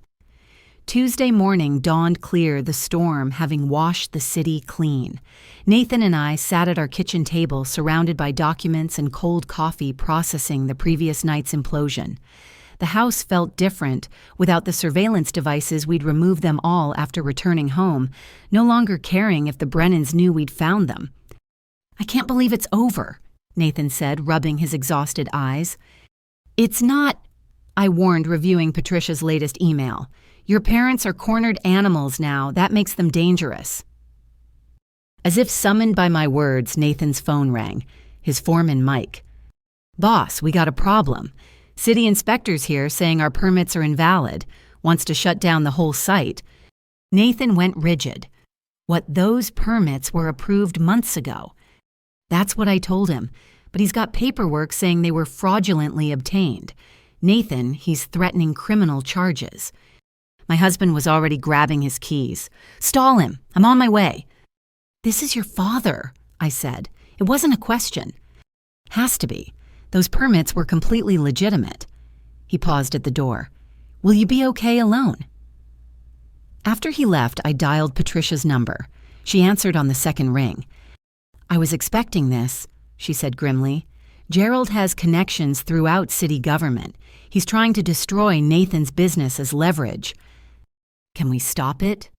I'm already making calls. But Aileen, there's something else. My sources say Gerald met with James Whitfield again this morning. The divorce attorney.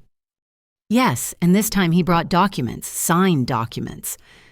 My blood chilled. Signed by who? That's what I'm trying to find out. Can you access Nathan's home office? Check if anything's missing. I hurried to Nathan's office, my heart sinking as I found the usually organized space in subtle disarray. Someone had been here careful, but not perfect. I searched through files looking for what might be missing. Then I found it, or rather didn't find it. Nathan's business incorporation papers, his contracts, his bank statements, all gone. Patricia. I said, phone cradled against my shoulder. They took everything related to his business. Damn. They're going to claim he's been embezzling from his own company, hiding assets from you, building a case that he married you for money he thought you'd inherit someday. That's insane. Nathan didn't even know about the inheritance. Doesn't matter. They'll forge what they need, twist what they can't forge. Aileen, you need to... The doorbell interrupted. Through the peephole, I saw a courier. Delivery for Aileen Brennan. Requires signature. I signed for the thick envelope, already dreading its contents. Inside were divorce papers, filed by Nathan that morning according to the timestamp, citing irreconcilable differences and financial fraud. This can't be real, I whispered. What is it? Patricia demanded. Divorce papers, supposedly from Nathan, but he was with me this morning. He couldn't have... Electronic filing, Patricia said grimly. All it takes is a password and a digital signature. What time does it show? 7:43 a.m. When did Nathan leave? 8:15. My hands shook. They filed it while he was still home, while we were having coffee together. They're not just trying to destroy his business, they're trying to destroy your marriage legally before you can respond. Aileen, don't sign anything, don't respond. Wait for Nathan to... The front door burst open. Nathan stood there, face flushed with anger. They shut it down, he said. The whole job site. 3 months of work gone. Mike said... He stopped seeing my face. What's wrong? I wordlessly handed him the papers. Watched the color drain from his face as he read. This isn't...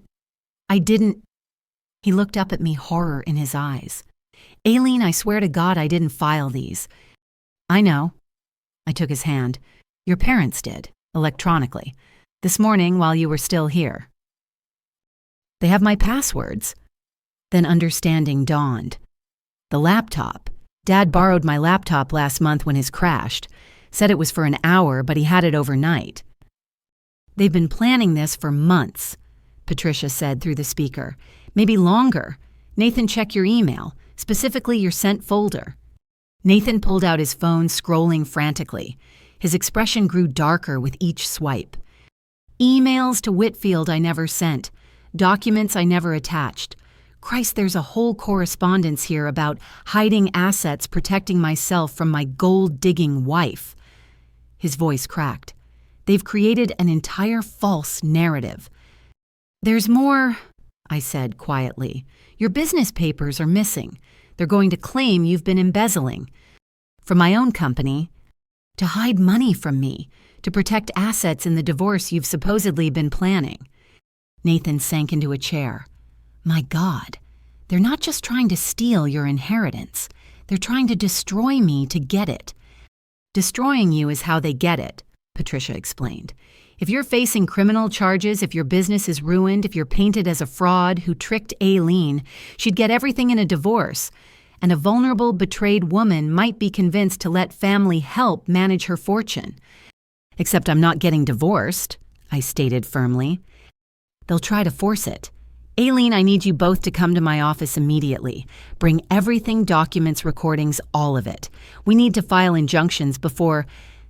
The doorbell rang again. This time it was 2 police officers. Nathan Brennan. We need you to come with us for questioning regarding fraudulent building permits and suspected embezzlement. Don't say anything, Patricia commanded. Not one word except to request your attorney. I'll meet you at the station. Nathan looked at me as they cuffed him. I love you. We'll fix this. I know. I love you too. As they led him away, my phone rang. Margaret. Such unfortunate timing, she cooed. Your poor husband arrested like a common criminal, though I suppose that's what he is, isn't it? What do you want, Margaret? Just to help, dear. This must be so overwhelming. Financial betrayal from the one person you trusted. Gerald and I want you to know we don't blame you for Nathan's crimes. Nathan hasn't committed any crimes. Oh, darling, the evidence suggests otherwise. All those hidden debts, the forged permits, the embezzlement. And now we're discovering he's been planning to divorce you all along, taking meetings with attorneys, gathering your financial information. All of which you fabricated. Can you prove that, more importantly, can Nathan prove that from a jail cell? I gripped the phone so hard it creaked. Just say what you want. Come to tea. Just you and me, mother to daughter. Let's discuss how to minimize the damage to everyone. And if I refuse, then Nathan's arrest becomes very public. His clients learn their contractor is a fraud. The news covers the scandal of a husband plotting against his heiress wife. Such stories have a way of taking on lives of their own. I thought of Nathan in handcuffs, of his business crumbling, of the life we'd built being systematically destroyed. Now, the Wilshire Club. I have a private room reserved. I'll be there in an hour. 45 minutes, dear. Oh, and Aileen, come alone. No prosecutors, no recordings. Just family. She hung up. I immediately called Patricia back, filling her in. It's a trap, Patricia said. Of course it is, but I need to know what they're planning. You're walking into the lion's den. No, I corrected, thinking of my grandmother's letter. A sparrow is entering the hawk's nest, and this sparrow has talons they haven't seen yet. I dressed carefully, professional, but not intimidating, wearing the recording devices Grace had given us as jewelry. The emerald ring with its hidden USB went on my right hand, a reminder of the ammunition I carried. The Wilshire Club was old money pretending to be older, all dark wood and whispered conversations. Margaret waited in a private dining room, looking every inch the society matron. Aileen, you came. Did I have a choice? There's always a choice, dear. Please sit. Tea was already served Earl Grey in china so delicate it was almost transparent. Margaret poured with practiced elegance. I want you to know, she began, that none of this was personal. You're actually quite lovely. Under different circumstances, I might have genuinely welcomed you to the family. But I had the audacity to inherit money. No, dear. You had the audacity to hide it. Marriage is about trust, transparency. By keeping secrets, you created this situation. I kept a secret for 3 weeks while processing grief. You've been keeping secrets for 30 years. Margaret's smile tightened. Ancient history. We're discussing the present. Nathan's present specifically. She produced a tablet, swiping to a news article draft. Contractor arrested for fraud, wife's millions may be motive. Below were photos of Nathan being led away in handcuffs. This can be published within the hour, Margaret said, or it can disappear forever. In exchange for cooperation, The documentary was one option, but recent events have created complications. We need a cleaner solution. Another swipe revealed legal documents. Power of attorney, temporary of course, just until this mess with Nathan is resolved. Gerald has connections who can make his charges disappear, restore his permits, even improve his business prospects. All you have to do is allow us to safeguard your inheritance during this turbulent time. Safeguard, that's what you call theft now. Such an ugly word. We prefer management. Your millions would be invested properly, generating returns for everyone. You and Nathan could live comfortably on the proceeds. His business would thrive with our backing. Everyone wins. Except the dozens of other families you've destroyed. Margaret's mask finally slipped, revealing the predator beneath. Those families were weak. They lacked vision, connections, the will to survive in this world. We simply redistributed resources to those better equipped to use them. Like my parents, were they weak too? Your parents were obstacles, just as you're being an obstacle now. She leaned forward. But obstacles can be removed, Aileen, one way or another. Are you threatening me? I'm explaining reality. Nathan is in custody. His business is suspended. His reputation hangs by a thread. You can save him with a signature, or you can watch everything he's built crumble while you cling to money that won't keep you warm at night. I sipped my tea, buying time while fury built in my chest. You really think you've won, don't you? Haven't we? Your husband is in jail. Your privacy is shattered. Your choices have narrowed to submission or destruction. She smiled coldly.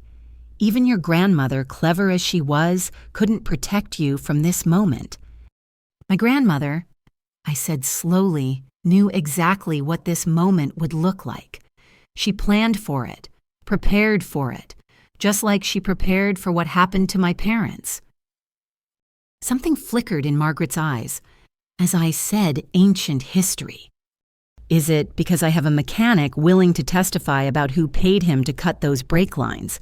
I have bank records showing the payment came from an account connected to Gerald's firm. I have surveillance footage from that night. Impossible. That was... She caught herself, but too late.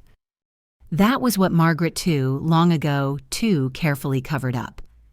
I pulled out my phone, showing her a grainy security photo Patricia had sent. October 15th, 2014. Your car in the background at the service station. You weren't even smart enough to stay away. That proves nothing. By itself, maybe not, but combined with Diane's testimony about conversations she overheard with Patricia's documentation of your patterns, with the FBI's newfound interest in your activities, I smiled. It proves enough. Margaret's composure cracked completely. What do you want? Justice. But I'll settle for Nathan's immediate release, all charges dropped, his permits restored, and your complete disappearance from our lives. Or I give Patricia everything, not just the financial crimes, everything. My parents' murder, the other families you've destroyed, every dirty secret Diane is currently spilling to federal agents. Diane wouldn't dare. Diane's been recording you for years. Did you know that your own daughter's so terrified of becoming like you that she documented everything as insurance? I stood. You have 1 hour to make Nathan's problems disappear. 1 hour before I unleash 30 years of evidence. You're bluffing. I placed the USB drive from my grandmother's ring on the table. Backup number 12 of 30, each one hidden somewhere you'll never find, each one containing enough evidence to bury you. 1 hour, Margaret. I left her there staring at the USB like it was a live grenade, which in a way it was. Outside, my phone immediately rang. Grace. Got it all, she said triumphantly. Every word, every threat, every admission. The magic of modern technology. Send copies to Patricia immediately, and Grace, thank you. Thank me by being safe. That woman looked ready to murder you herself. She's not the first to try, I said, thinking of my parents. She won't be the last to fail. 40 minutes later, as I paced Patricia's office, her phone rang. She listened, smiled, and hung up. Nathan's being released, all charges dropped, permits mysteriously reinstated. Apparently it was all a clerical error. Relief flooded through me so intensely I had to sit. It's over. This round. But Aileen, they'll regroup. People like the Brennans don't just disappear. Then we make them. How long before you can file federal charges? With Diane's cooperation and your evidence, days, not weeks. But are you prepared for what comes next? Trials media attention. The complete destruction of Nathan's family. I thought about Nathan in handcuffs, about my parents' brake lines, about all the families destroyed by greed. I'm prepared. My grandmother spent 20 years preparing me for exactly this. 2 hours later, Nathan walked out of the police station into my arms. He held me like a drowning man clutching shore. I thought I'd lost you, he whispered. Never. We're in this together, remember. My parents are finished, one way or another. He pulled back to study my face. What did you do? What Grandma taught me. I protected my nest.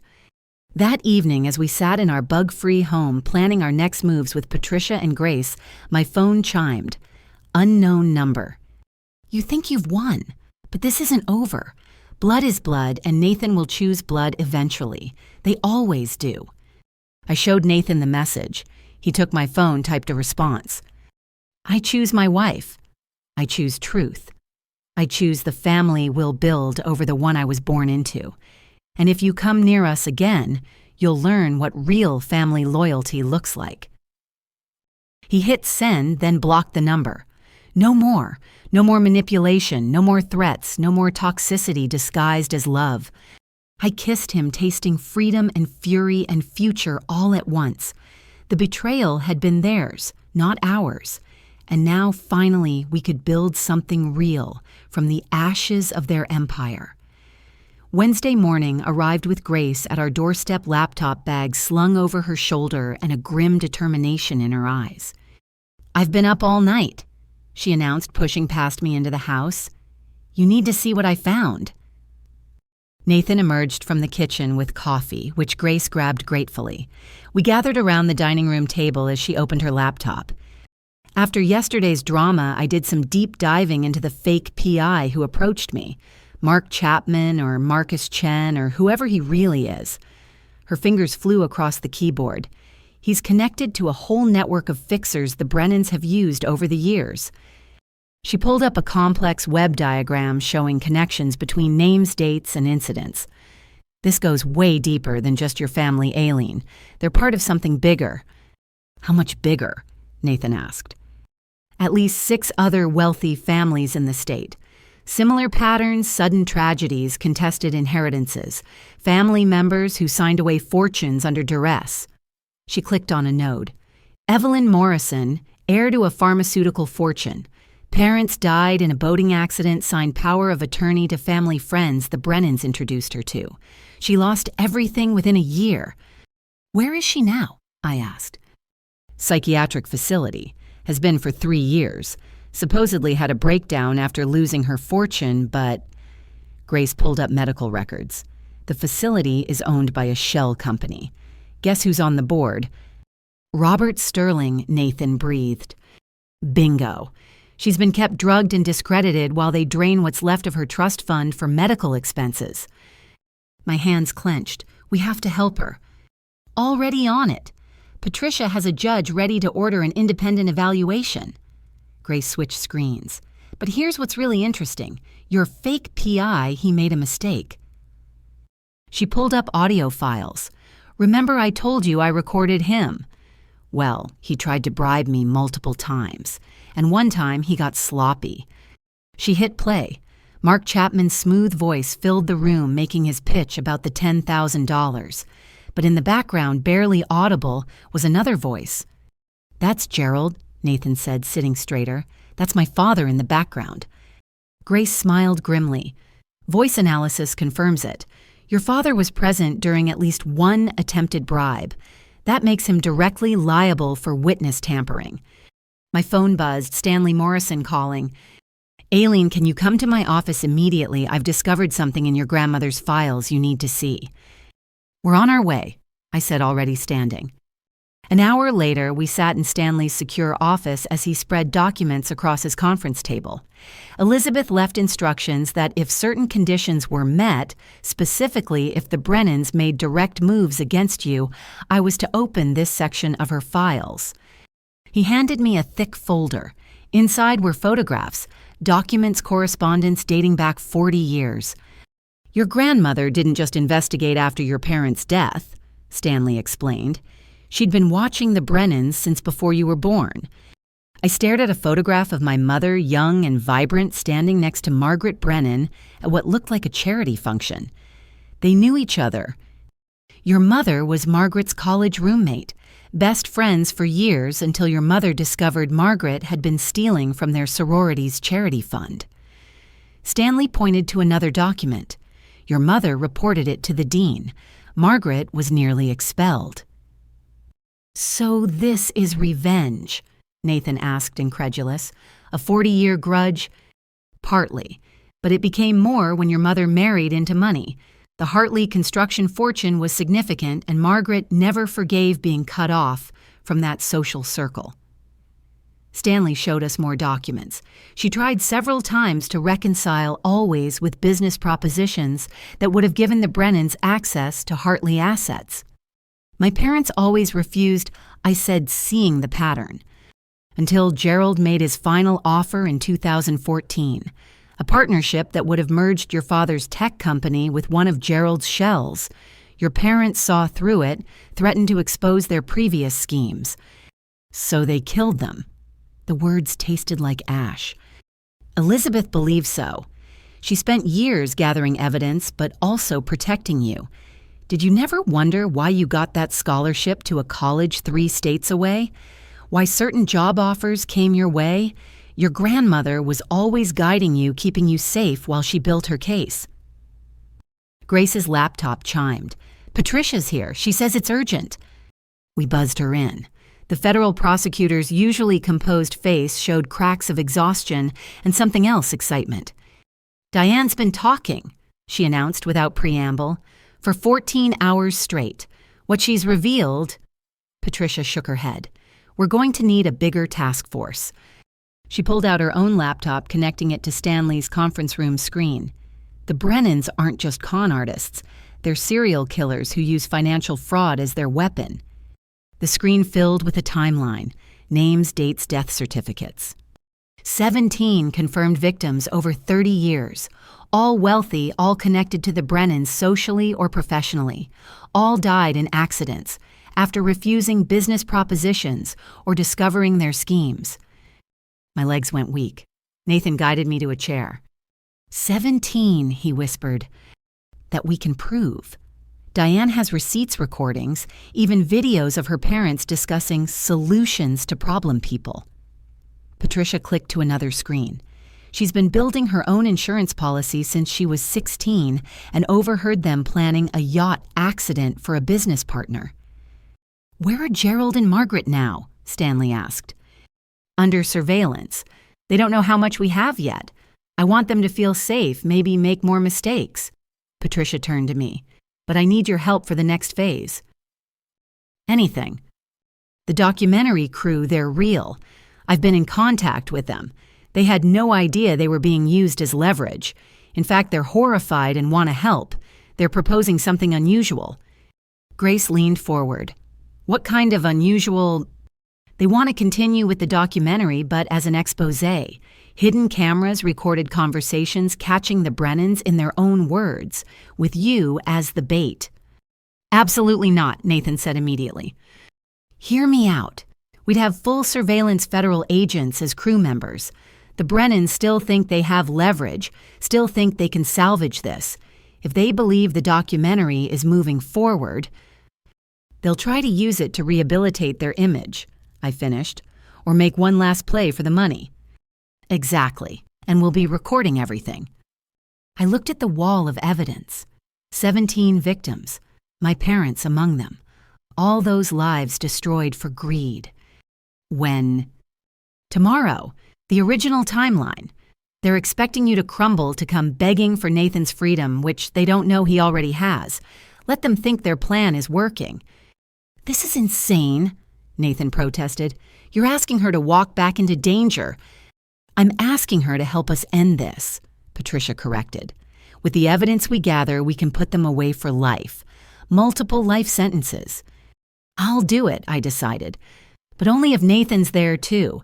They need to believe we're both broken, both desperate." Patricia nodded. "Can you sell that performance?" Nathan took my hand. "To put my parents away for what they've done, I could win an Oscar." We spent the rest of the day preparing. Grace fitted us with new recording devices invisible even to professional detection. Patricia coached us on what to say, how to act, what to watch for. Stanley provided documents that looked real but gave away nothing. That evening, as Nathan and I rehearsed our defeated couple act, Diane called me directly. "Aileen, I know I'm probably the last person you want to hear from." "What is it, Diane?" "I need you to know something before tomorrow. Something I haven't told the FBI yet because I need to tell you first." My chest tightened. "Go on." "The night your parents died, I was there. Not at the accident, but at the house when Mom and Dad came home.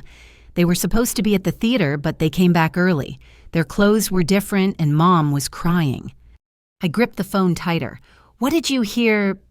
"Dad kept saying it was necessary, that they'd left no choice.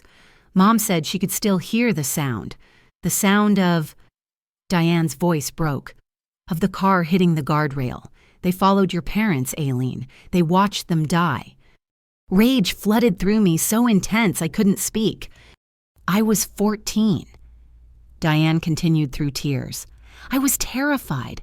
I convinced myself I'd misunderstood, that it was a nightmare, but I knew. Deep down, I always knew. I'm so sorry. I'm so sorry. I was too scared to speak up." "Tomorrow," I managed to say. "Tomorrow you'll have the chance to make it right."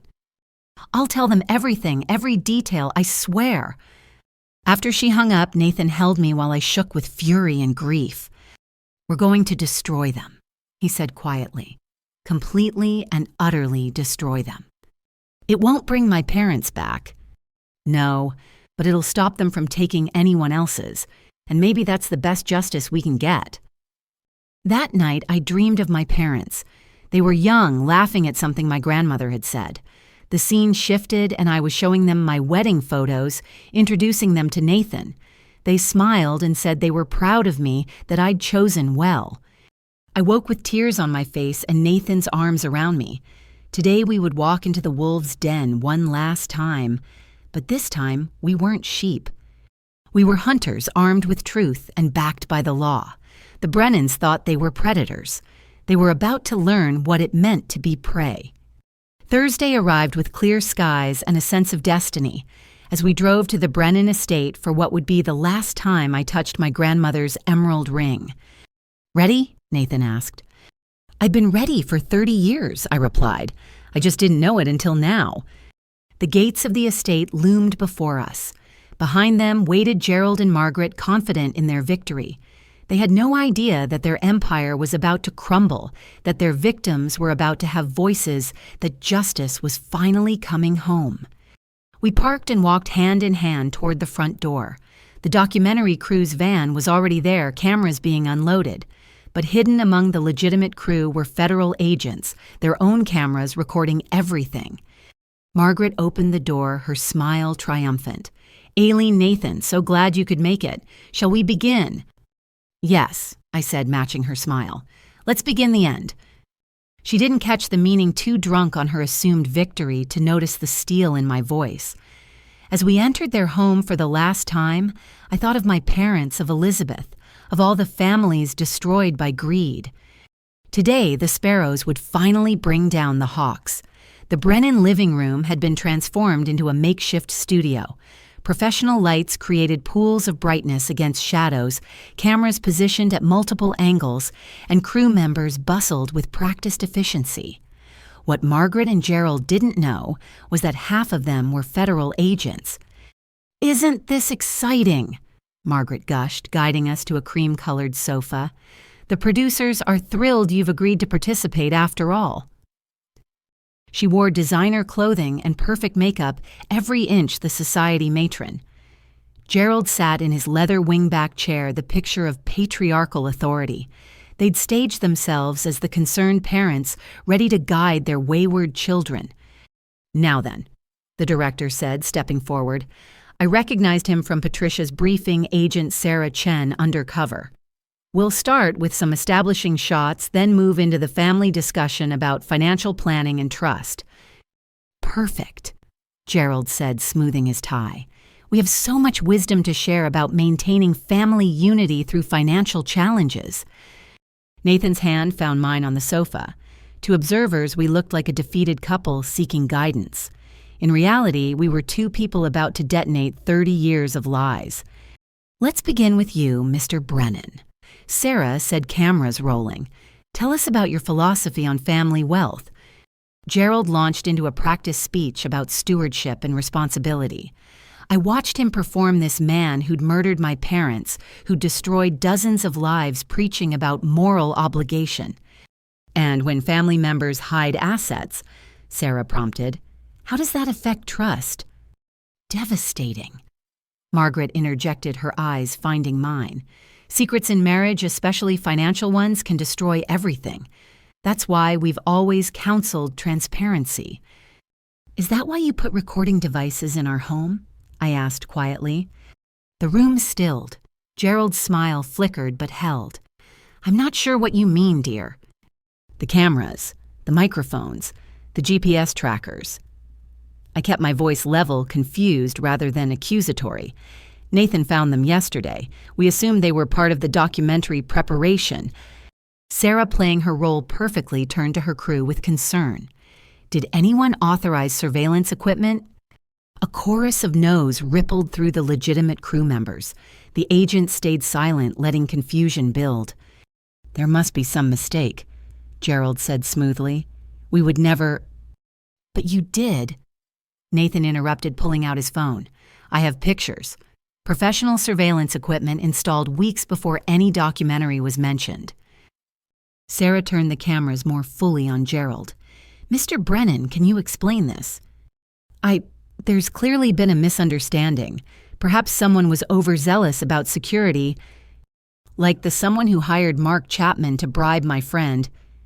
I added, still maintaining that confused tone. "He said he was with the documentary, but the producers say they've never heard of him." Margaret's composure cracked slightly. "These accusations are ridiculous. We're trying to help you, and this is how you respond." "Help us." Nathan laughed bitterly. "Like you helped Patricia Volkov." The name landed like a bomb. Gerald went rigid. "Who?" Margaret attempted, but her voice wavered. "Your former business partner," Nathan continued.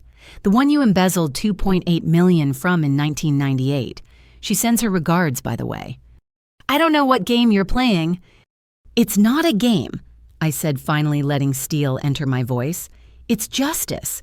Long overdue justice for everyone you've destroyed." Sarah stepped back, letting events unfold while the cameras captured everything. The other agents shifted positions, subtly ready if needed.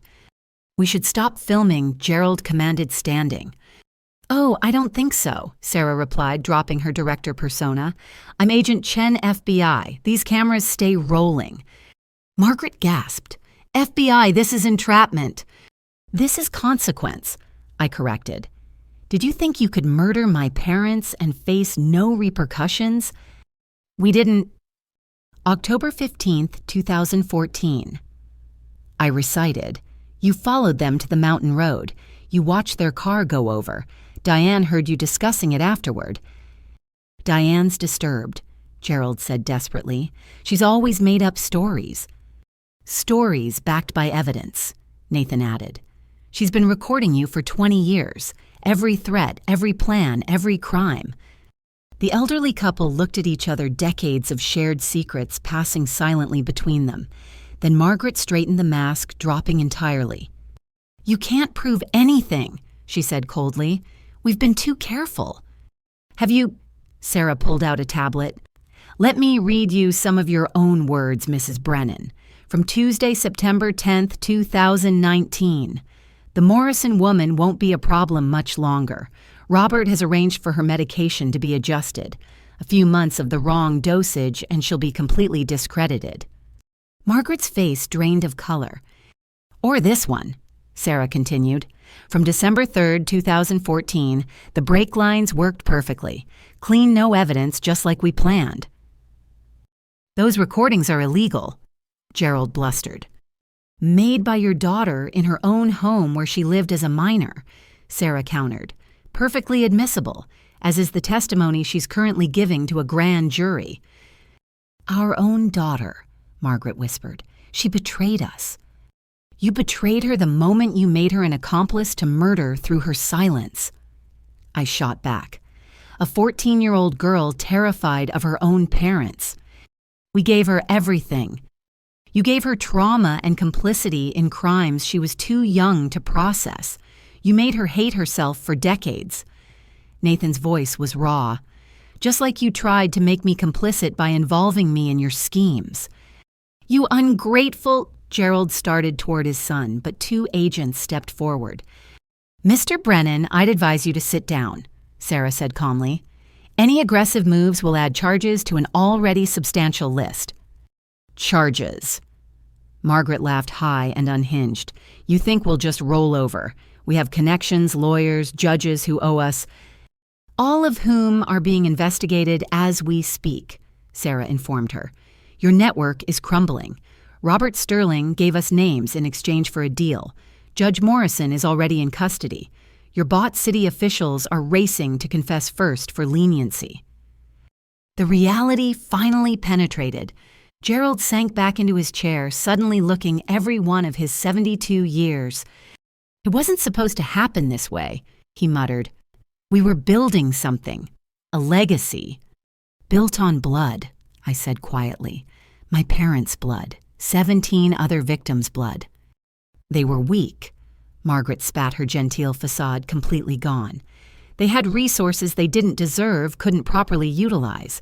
We simply redistributed—" "You murdered them." Nathan cut her off.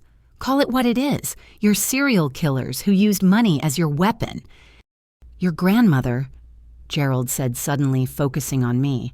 "Elizabeth knew. She always knew." "She suspected. Then she investigated. Then she prepared." I touched the emerald ring. 20 years of preparation for this moment. "Clever bitch," Margaret snarled. "Playing the sweet old lady while plotting against us." "Protecting her granddaughter from killers isn't plotting," Sarah observed. "It's justice." "Justice!" Gerald laughed bitterly. "You want to talk about justice? What about our son? You've turned him against us, destroyed our family." "You destroyed our family the day you decided murder was acceptable for profit," Nathan replied steadily. "I'm just choosing truth over blood." "You'll regret this," Margaret warned. "When we're gone, when you have no one—" "He has me," I interrupted.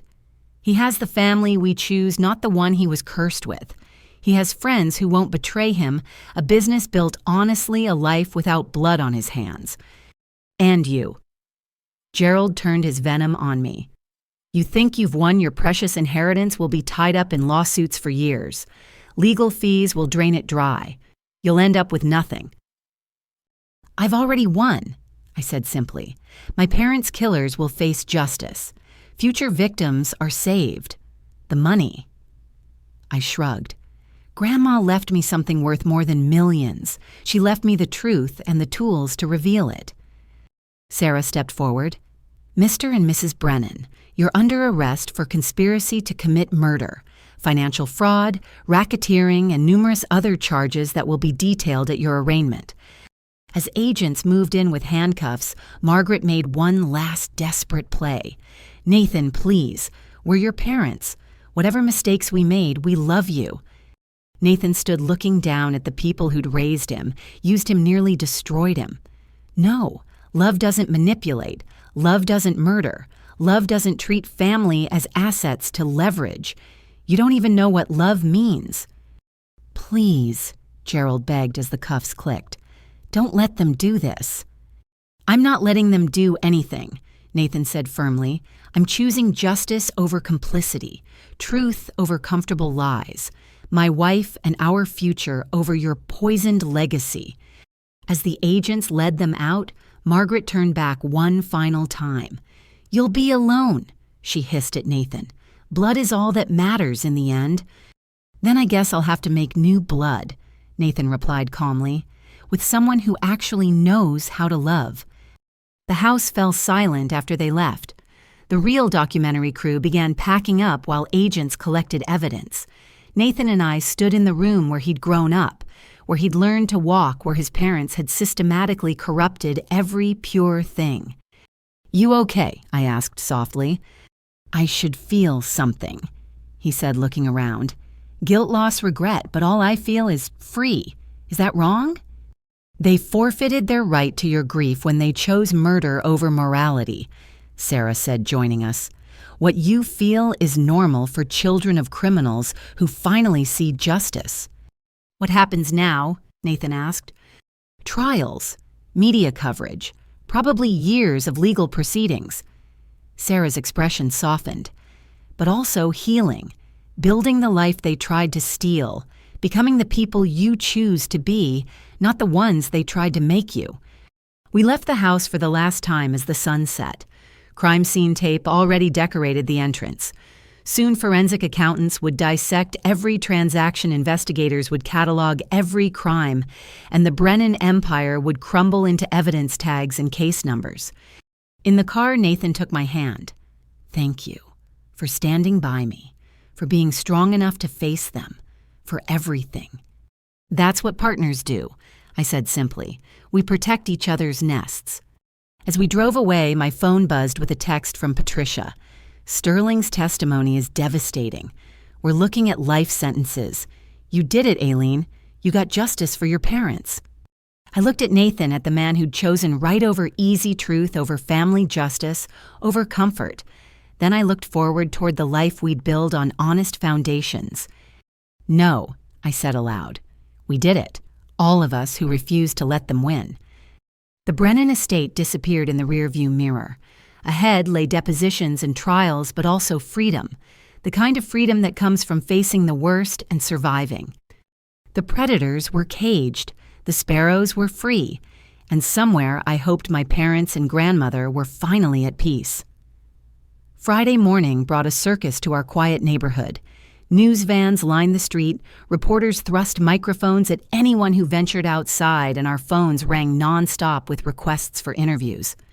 Nathan and I huddled in our living room curtains, drawn, trying to process the avalanche. Turn it off, Nathan said as the local news played footage of his parents' arrest for the dozenth time. I clicked off the television, plunging us into blessed silence. We'd been up most of the night with Patricia and the FBI giving detailed statements and preparing for what came next. I need to go to the office, Nathan said suddenly. The guys don't know what's happening. They're probably freaking out about the business. I'll come with you. He shook his head. You should stay here away from the cameras. I need to do this alone.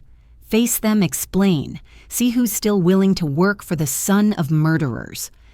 My heart ached for him. Nathan.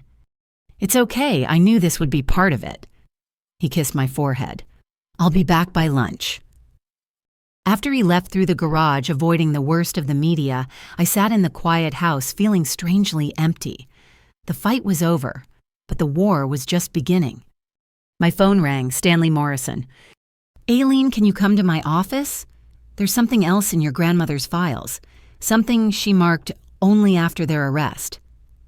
90 minutes later, having snuck out through our neighbor's backyard to avoid reporters, I sat in Stanley's office staring at a letter dated just 6 months before my grandmother's death. My dearest Aileen. I read aloud. If you're reading this, then you've done what I couldn't brought them to justice. I'm proud of you, sweetheart. Prouder than you can know. But there's one more truth you need to hear, and I'm sorry I have to tell it from beyond the grave. The night your parents died, I was supposed to be with them. We'd planned to confront Gerald together about his threats, but I fell ill what I thought was food poisoning. Now I know better. Margaret had tea with me that afternoon. She dosed me with something to keep me away to isolate your parents. I've lived with that guilt for 10 years. If I'd been there, maybe I could have saved them. Maybe my presence would have stopped their plan. Or maybe I'd have died too, leaving you truly alone. I'll never know. What I do know is that I spent every day since preparing for this moment. Every document collected, every protection, built every ally cultivated all for you. Not for revenge, but for justice. Not from guilt, but from love. The Brennans took my daughter, but they gave me clarity. They showed me that evil walks in designer shoes and speaks in cultured tones. They taught me that protecting those we love sometimes means playing a very long game. You've won that game now, but winning isn't the end, it's the beginning. Begin your life free from their shadow. Build something beautiful with Nathan. Have the family they tried to prevent. Live the life they attempted to steal. And know that somewhere beyond this veil, your parents and I are celebrating your strength, your courage, and your refusal to let darkness win. All my love, Grandma. P.S. Check the bottom drawer of my old desk. I left one more gift. Tears streamed down my face as I folded the letter. Stanley wordlessly handed me tissues. She blamed herself, I whispered. Survivor's guilt, Stanley said gently, common in these situations, but she channeled it into purpose. Everything she built was from love, not guilt. The desk? Stanley smiled sadly. In storage. I had it moved here after she passed. He led me to a side room where my grandmother's mahogany desk sat waiting. The bottom drawer opened to reveal a safety deposit box key and a note for the family you'll build. The box is downstairs in our vault, Stanley explained. She updated it yearly until her death. The box contained exactly what I'd expected and more than I'd hoped. Photographs of my parents I'd never seen. Their wedding ring saved somehow from the accident. My mother's diary from when she was pregnant with me. And at the bottom, wrapped in velvet, a pair of silver baby spoons engraved with H for Hartley. She saved everything, I breathed. For your children, Stanley said quietly. She knew you'd need tangible connections to pass down. The Brennans tried to sever your family line. Elizabeth made sure they failed. My phone buzzed. Nathan, we need to talk. Can you meet me at home? Something's happened. Fear spiked through me. I grabbed the box's contents, thanked Stanley, and raced home through back streets. Nathan's truck was in the driveway, but so was another car I didn't recognize. I found them in the kitchen, Nathan and a woman I'd never seen before. Mid-40s professional dress, tired eyes that looked hauntingly familiar. Aileen, Nathan said carefully. This is Sandra Chen. She says she's my sister. The words didn't compute. Your what? Half-sister, Sandra corrected softly. Gerald's daughter from his first marriage. The one they told Nathan died in infancy. I sank into a chair. You're alive. Very much so, though legally dead according to the paperwork my father filed 38 years ago. Sandra's smile was bitter. I've been watching the news, seeing him arrested. I thought, maybe it was finally safe to exist again. I don't understand, Nathan said, still looking shell-shocked. They told me you died of SIDS. Mom showed me the death certificate. Forged, like so much else in their lives. Sandra accepted the coffee I automatically poured. My mother discovered Gerald was stealing from her family's business. When she threatened exposure, he took me. I was 6 months old. He told her if she pursued charges, she'd never see me again. If she stayed quiet, he'd return me when I was 18. Did he? I asked, though the answer was obvious. She died when I was 12. Car accident.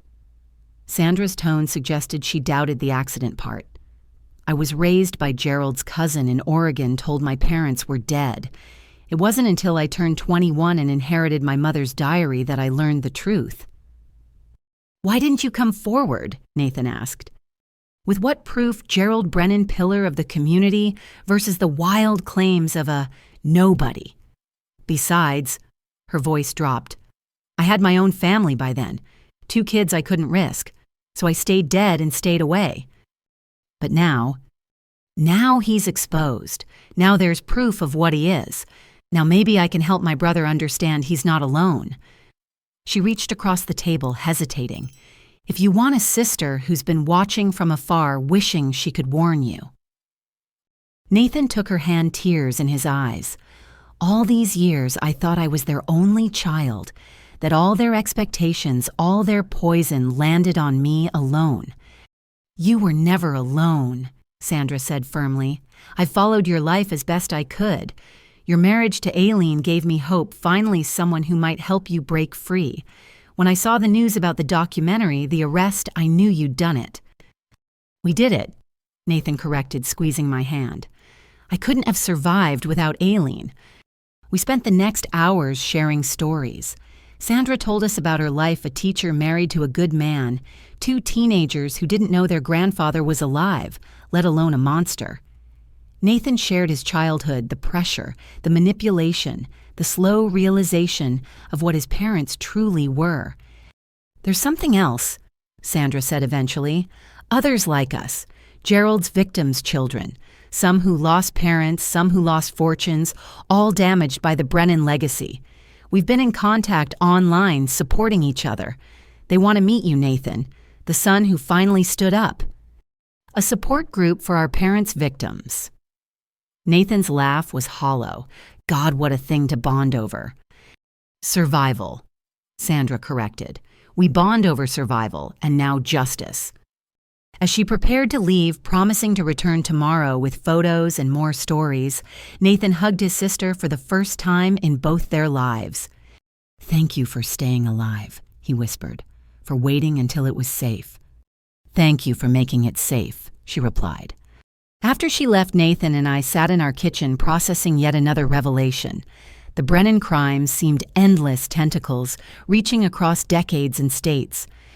A sister, Nathan marveled, a whole person erased because she was inconvenient.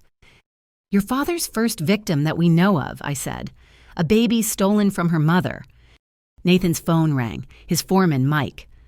Boss, you need to see the news. Channel 12. We turned on the television to find Diane being interviewed on the courthouse steps. She looked smaller, somehow younger without her parents' shadow. Want to make amends, she was saying. I've been complicit through silence for too long. That's why I'm establishing a fund for my parents' victims. Full restitution plus damages. Mr. Morrison is helping identify all parties who lost money to my family's schemes. How much money are we talking about? The reporter asked. Initial estimates are around $40 million. That's what we can trace so far. I'm liquidating everything, the houses, the investments, the offshore accounts I've helped authorities locate. Every penny goes to victims. What will you do after? Diane smiled, and for the first time since I'd known her, it looked genuine. Disappear. Start fresh somewhere as just Diane, not Diane Brennan. Maybe finally figure out who that is. The reporter turned to the camera. A remarkable development in the Brennan case. The daughter turning state's evidence and surrendering a fortune to... Nathan clicked off the television. She's giving it all away. Blood money, I said. She doesn't want it. Smart. Clean break. He was quiet for a moment. Should I do the same? The business was built partly with their loans. Built with your sweat and integrity. The loans were legal even if the lenders weren't. Patricia said the business is clean. Still feels tainted. I thought about my grandmother's letter about building something beautiful. Then we transform it. Make it something entirely yours. Hire Sandra's kids as summer interns. Give jobs to other victims' families. Turn their weapon into something healing. Nathan's eyes lit up. A contracting company that specifically helps people rebuild after tragedy, after crimes. We have the experience now. Brennan Construction becomes Phoenix Builders, rising from ashes. He smiled, the first real smile I'd seen in days. I like it. That evening, as we ate takeout and planned a future free from the Brennan shadow, Patricia called with an update. Sterling flipped completely. He's given us everything, accounts, names, crimes going back 25 years. With his testimony and Diane's evidence, Your in-laws are looking at consecutive life sentences." "Good," Nathan said flatly. "There's more. We've identified 8 more victims we didn't know about. Families who'll finally have answers because of you two." After she hung up, we sat in comfortable silence. The war wasn't over. Trials would take years. Media attention would ebb and flow. Healing would be a long journey. But the first battle was won. "Read me your grandmother's letter again," Nathan asked softly. I retrieved it from my bag, reading Elizabeth's words aloud in our quiet kitchen. When I finished, Nathan was crying. "She loved you so much," he said. "Spent her last years building you armor against my family." "Our family now," I corrected.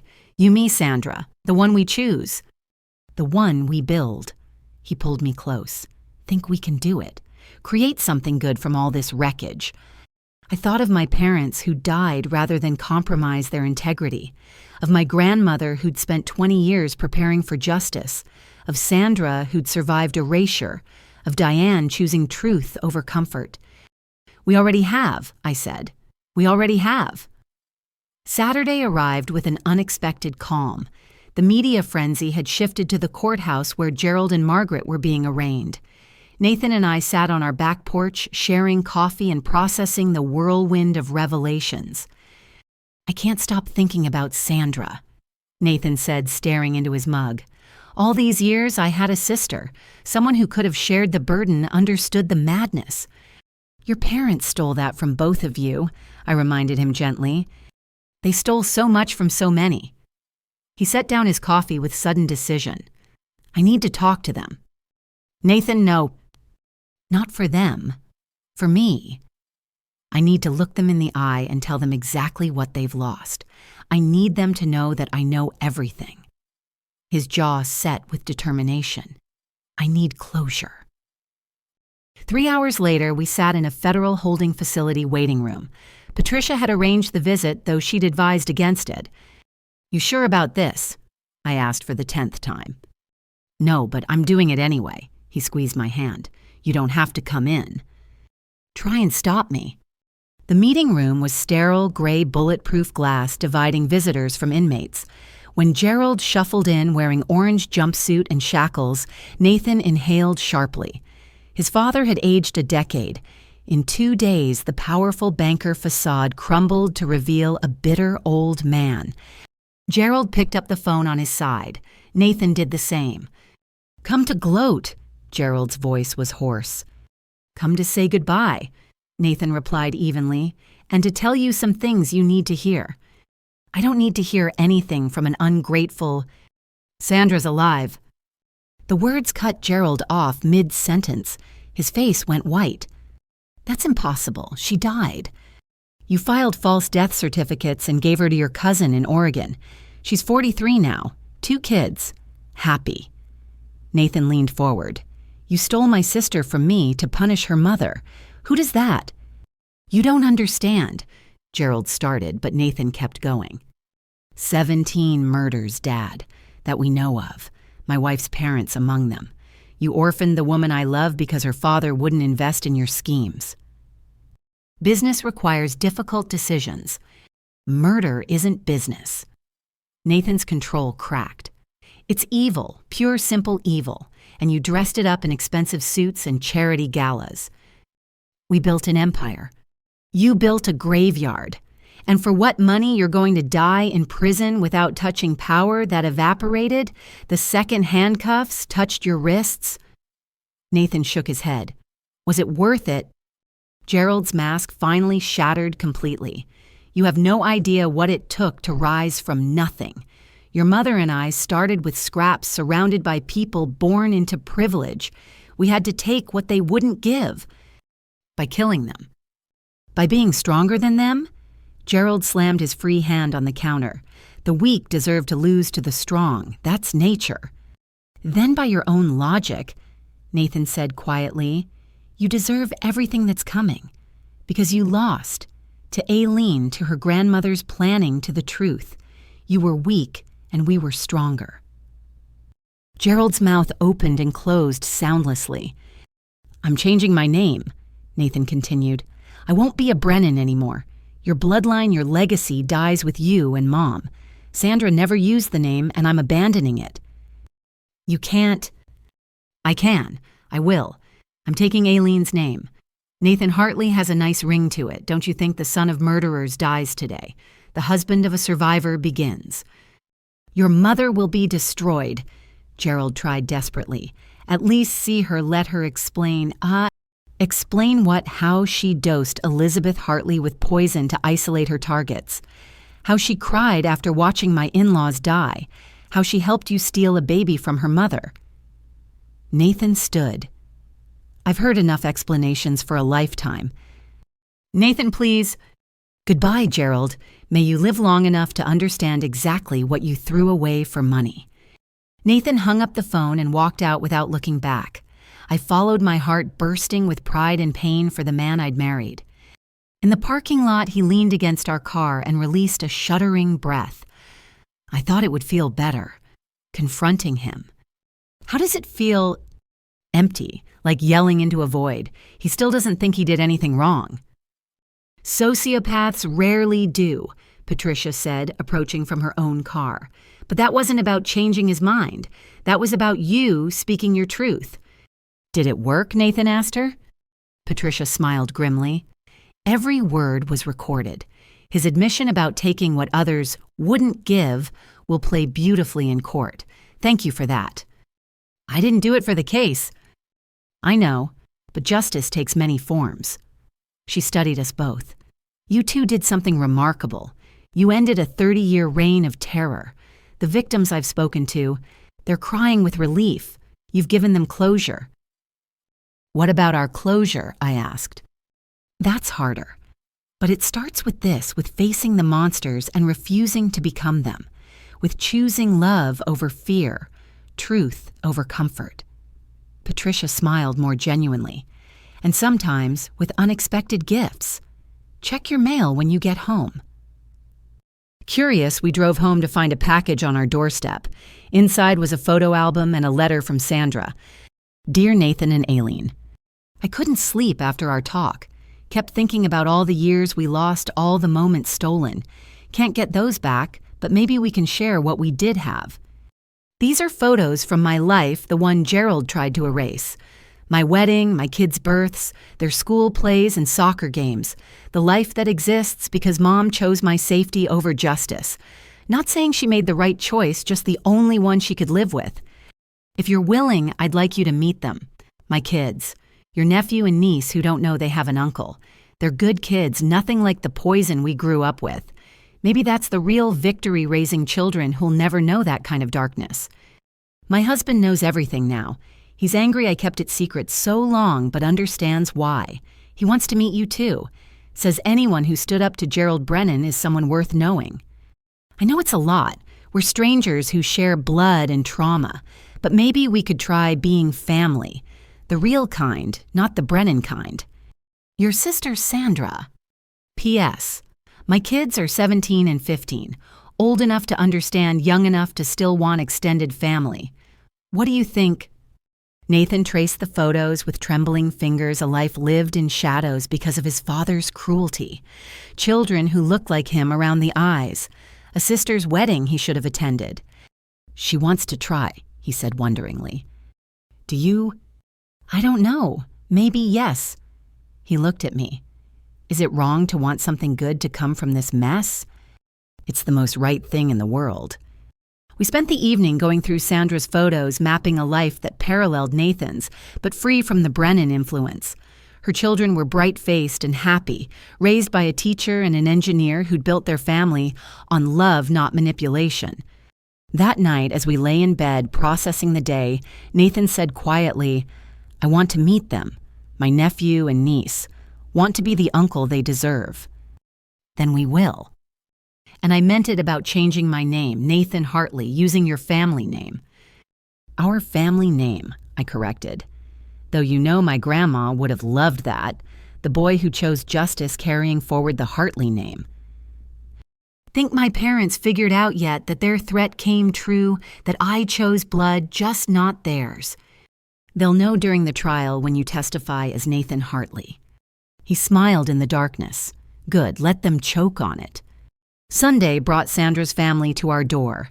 David and Emma, 17 and 15, stared at Nathan with curious eyes that held no judgment, only interest.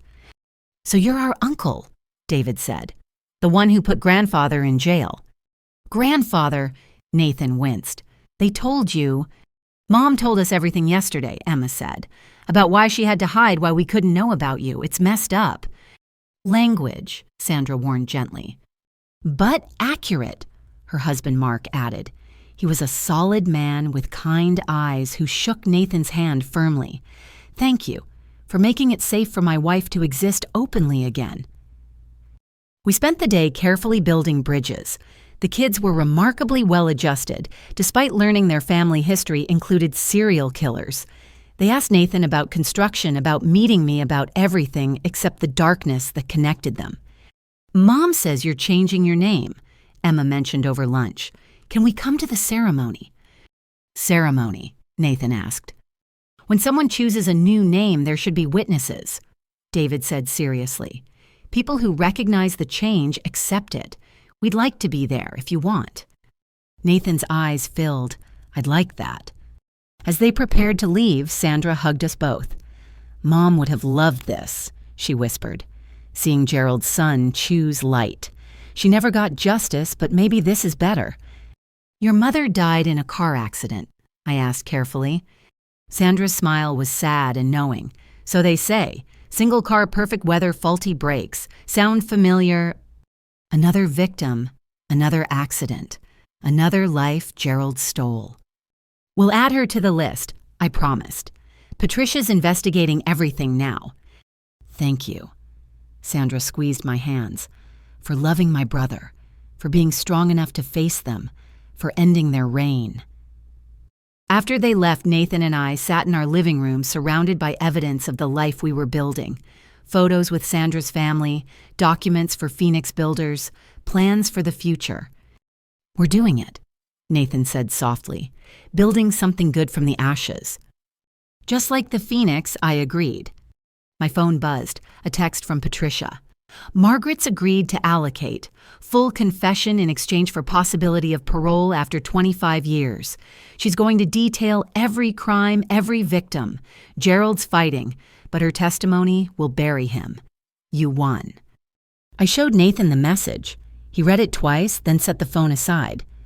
"Do you feel like we won?" he asked.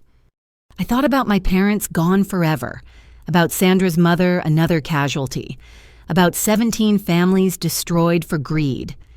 "No," I admitted. "But I feel like we stopped them from losing more. And maybe that's enough." "Maybe that's everything," Nathan agreed, pulling me close. Tomorrow would bring more revelations, more trials, more processing of generational trauma. But tonight we had each other. We had truth. We had the family we were choosing to build. The Brennan Empire was rubble.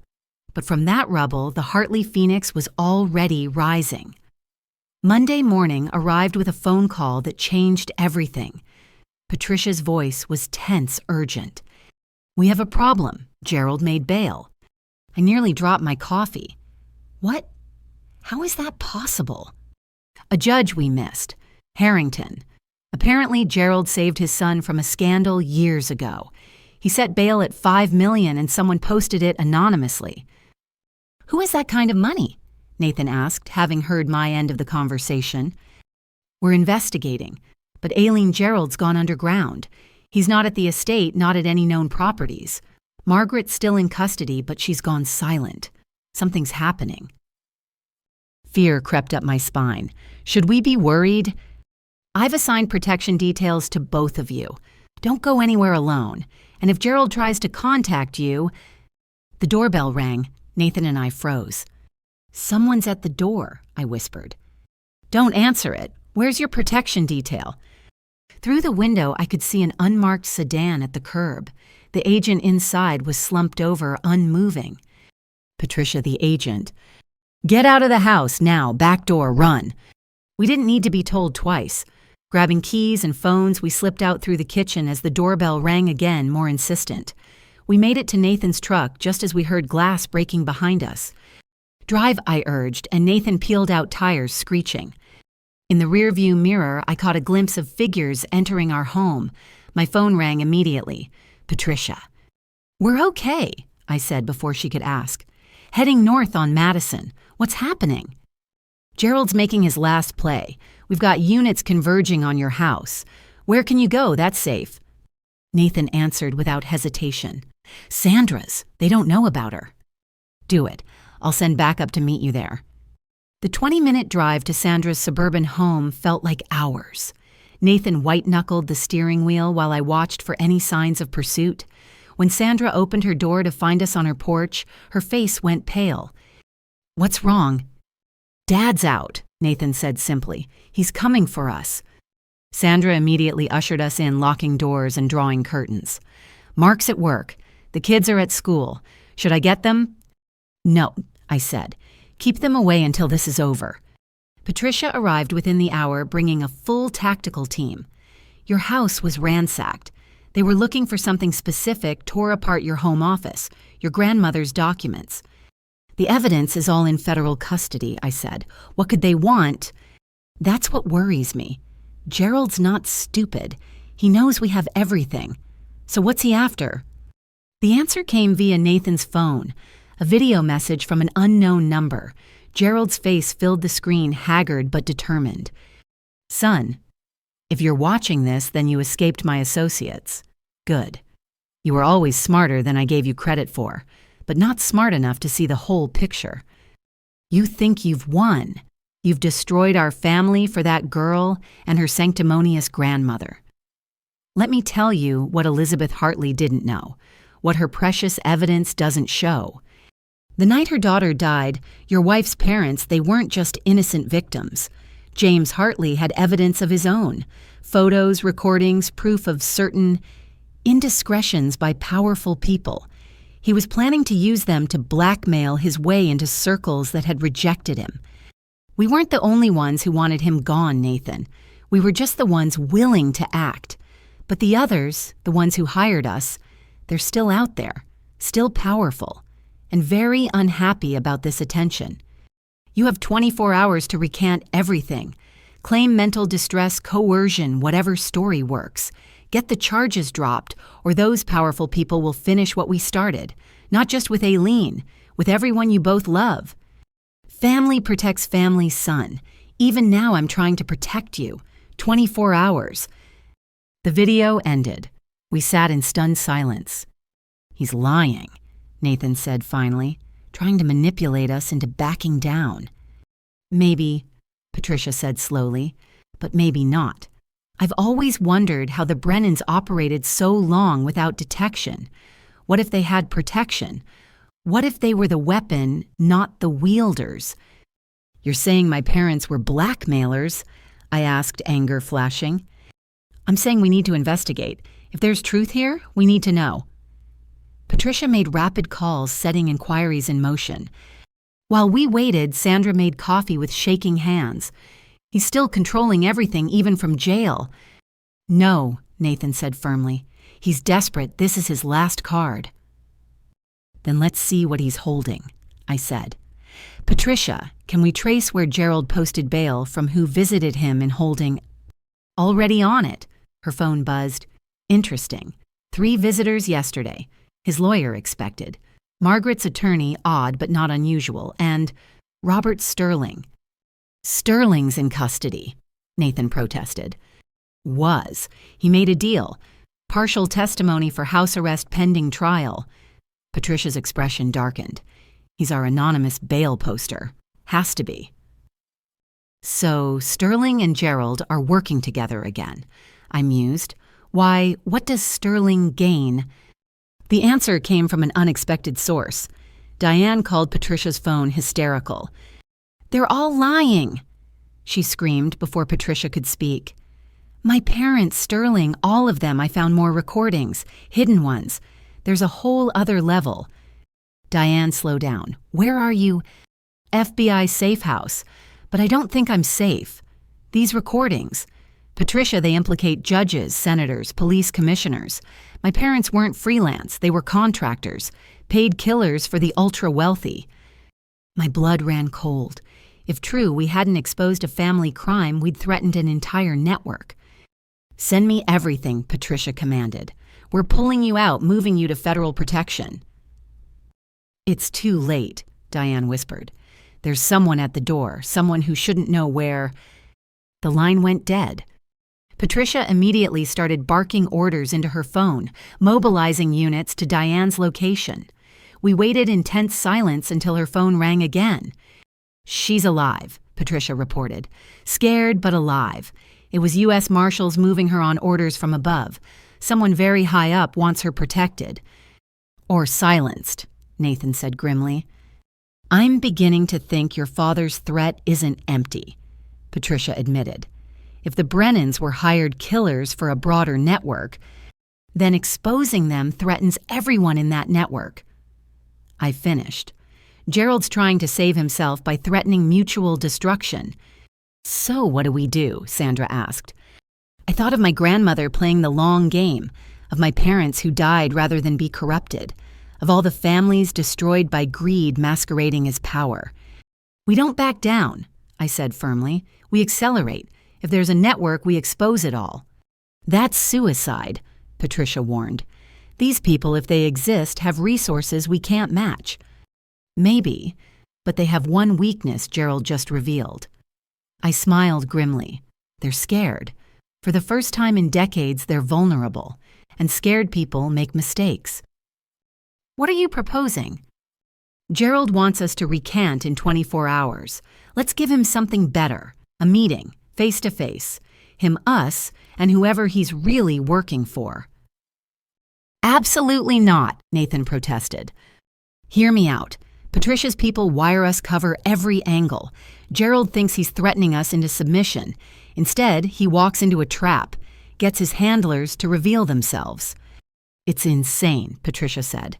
Then grudgingly, "But it might work if Gerald's as desperate as that video suggests." "He is," Nathan said quietly. "I know my father. He's never admitted trying to protect anyone before. He's terrified." "Then let's use that terror," I said. "One last con, the biggest one yet." We spent the next hours planning. Patricia brought in technical specialists, behavioral analysts, anyone who could help us craft the perfect trap. Nathan would contact his father, agree to a meeting, but with conditions neutral ground limited, participants guarantees of safety. "He'll never agree," Sandra worried. "He will," Nathan assured her, "because he needs this to end as much as we do. Prison's made him realize his network won't protect him forever. We're his only shot at a deal." The call was brief tense. Gerald agreed too quickly, suggesting he'd expected this move. Tomorrow noon at a closed restaurant Patricia's team could control. Gerald could bring one associate. We could do the same. "Sterling," Patricia predicted. "He'll bring Sterling." "Good," I said. "Two birds, one recording device." That night, unable to sleep in the safe house Patricia had arranged, Nathan and I stood on the balcony watching city lights twinkle. "Tomorrow could go very wrong," he said quietly. "Or very right. We could end this completely. Or die trying." I took his hand. "Your father's right about one thing. Family protects family, but he never understood what real family means. It's not blood or manipulation or shared crimes. It's choice. It's love. It's doing the right thing even when it costs everything." "Philosophy major," he teased gently. "Grandmother's granddaughter," I corrected. "She saw this moment coming, remember, prepared for it. Maybe she knew it would be bigger than just your parents. Then let's hope she prepared for that, too." "She did," I said, thinking of all the protections still in place, all the evidence scattered across secure servers and safety deposit boxes. Tomorrow we find out just how well. As we prepared for what could be our last night together, I thought about the journey from that lunch 3 weeks ago to now. How a single text, "Don't react, they're recording you," had unraveled decades of crime and corruption. Tomorrow we'd enter the wolves' den one last time. But this time, we knew exactly what we were hunting. And more importantly, we knew we weren't hunting alone. The trap was set. Now we just had to survive springing it. Tuesday arrived gray and drizzling fitting weather for what might be our last confrontation with Gerald Brennan. Nathan and I sat in Patricia's mobile command unit getting fitted with the latest surveillance equipment. These are next-generation devices. The tech specialist explained attaching what looked like a simple button to my blouse. Video, audio, GPS, even biometric monitoring. If your heart rate spikes, we'll know. It's going to spike the moment we see Gerald, Nathan muttered, adjusting his own wire. Patricia reviewed the restaurant layout one final time. We have agents positioned as staff customers, delivery drivers, snipers on adjacent rooftops. If this goes sideways, it won't, I interrupted. Gerald needs this meeting more than we do. He's not planning violence. He's planning manipulation. And if you're wrong, then we'll be very grateful for all these precautions. At 11:45, we entered Romano's, a family Italian restaurant that had closed for renovations. In reality, every table held hidden cameras, every wall had embedded microphones, and every exit was covered by federal agents. Gerald was already there, sitting at a corner booth that gave him sightlines to all entrances. But it wasn't Sterling beside him. It was Margaret. "Impossible," Nathan breathed. "She's in federal custody." "Was," Margaret corrected, having heard him despite the distance. "Amazing what a good lawyer and a judge's emergency order can accomplish." She looked immaculate despite her time in custody, hair perfectly styled, wearing a designer suit that screamed money and power. Gerald, in contrast, looked haggard, diminished. We approached slowly, Patricia's voice in our earpieces, reminding us to stay calm. As we slid into the booth across from them, Margaret smiled. "My dear children, so good to see you again." "We're not your children," I said flatly. "No, Nathan came from my body. And you, Aileen, were almost my daughter-in-law. Family, even if estranged." "Estranged is a gentle word for what we are," Nathan said. "I prefer enemies." Gerald flinched, but Margaret's smile never wavered. Such harsh language, but understandable given recent misunderstandings. "Murders aren't misunderstandings," I shot back. "Aren't they?" Margaret leaned forward. "Your parents, for instance. You think you know the whole story because you found some evidence, heard some recordings. But did you know your father was planning to destroy dozens of families with his blackmail scheme?" "You're lying." "Am I?" She produced a tablet, sliding it across the table. "Security footage from your father's office 2 days before his death. Audio enhanced by the FBI's own labs, ironically enough." Despite myself, I looked. The grainy footage showed my father at his desk talking on the phone. The audio was unclear, but certain phrases stood out. Career-ending photos. Senator's son. Cooperation or exposure. My heart sank. Nathan gripped my hand under the table. "Fake," I said, but my voice lacked conviction. "FBI authenticated." Gerald spoke for the first time. "Your precious Patricia verified it herself yesterday. Didn't she mention it?" Patricia's voice in my ear. "It's real. I'm sorry. I just found out." The world tilted. My father, my moral center. Planning blackmail. "He wasn't a bad man," Margaret continued, voice almost gentle. "Just desperate. His company was failing investors pulling out. He thought he'd found leverage to save it. Instead, he found powerful enemies." "Who hired you?" Nathan demanded. "Who wanted them dead?" "Does it matter?" "The point is, we were tools, not initiators. Just as you've been tools for Patricia's ambition for the FBI's hunger for headlines. We chose—" "You chose nothing." Gerald interrupted some fire returning to his eyes. "You were manipulated from the start. That text during lunch, we didn't send it. Think Nathan. How did Patricia know about our surveillance before you found it?" My blood chilled. "No." "Oh, yes," Margaret purred. "Your helpful prosecutor has been playing all sides, building her career on our bodies, your trauma. Tell me, did she happen to mention she's running for district attorney?" "You're trying to divide us," Nathan said, but doubt crept into his voice. "Are we, or are we trying to save you from making a fatal mistake?" Gerald pulled out his own phone.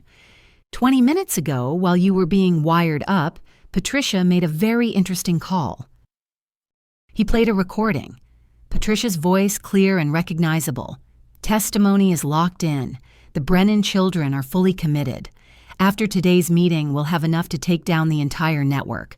My appointment as DA is virtually guaranteed. That's edited, I said desperately. Manipulated. Is it? Call her. Ask her directly if she's running for DA. Ask if she knew about your father's blackmail evidence before today. Ask if she sent that first warning text. I touched my earpiece. Patricia. Silence. Then, we need to focus on the mission. Answer the questions, Nathan demanded. A longer pause. Yes, I'm running for DA. Yes, I've known about the blackmail evidence for a week, but... I ripped out the earpiece, Nathan following suit. The betrayal hit like a physical blow. There we are, Margaret said softly. The truth at last. You've been pawns in someone else's game just as we were pawns for our employers. You're still murderers, Nathan said, but his voice was hollow. Yes, Gerald agreed simply. We killed for money. Patricia destroyed lives for power, which is worse. Both, I said. You're both monsters. Then what does that make you? Margaret asked. The granddaughter of a woman who knew about our crimes for decades, but only acted when it benefited you. The son who turned on his blood for a prosecutor's agenda.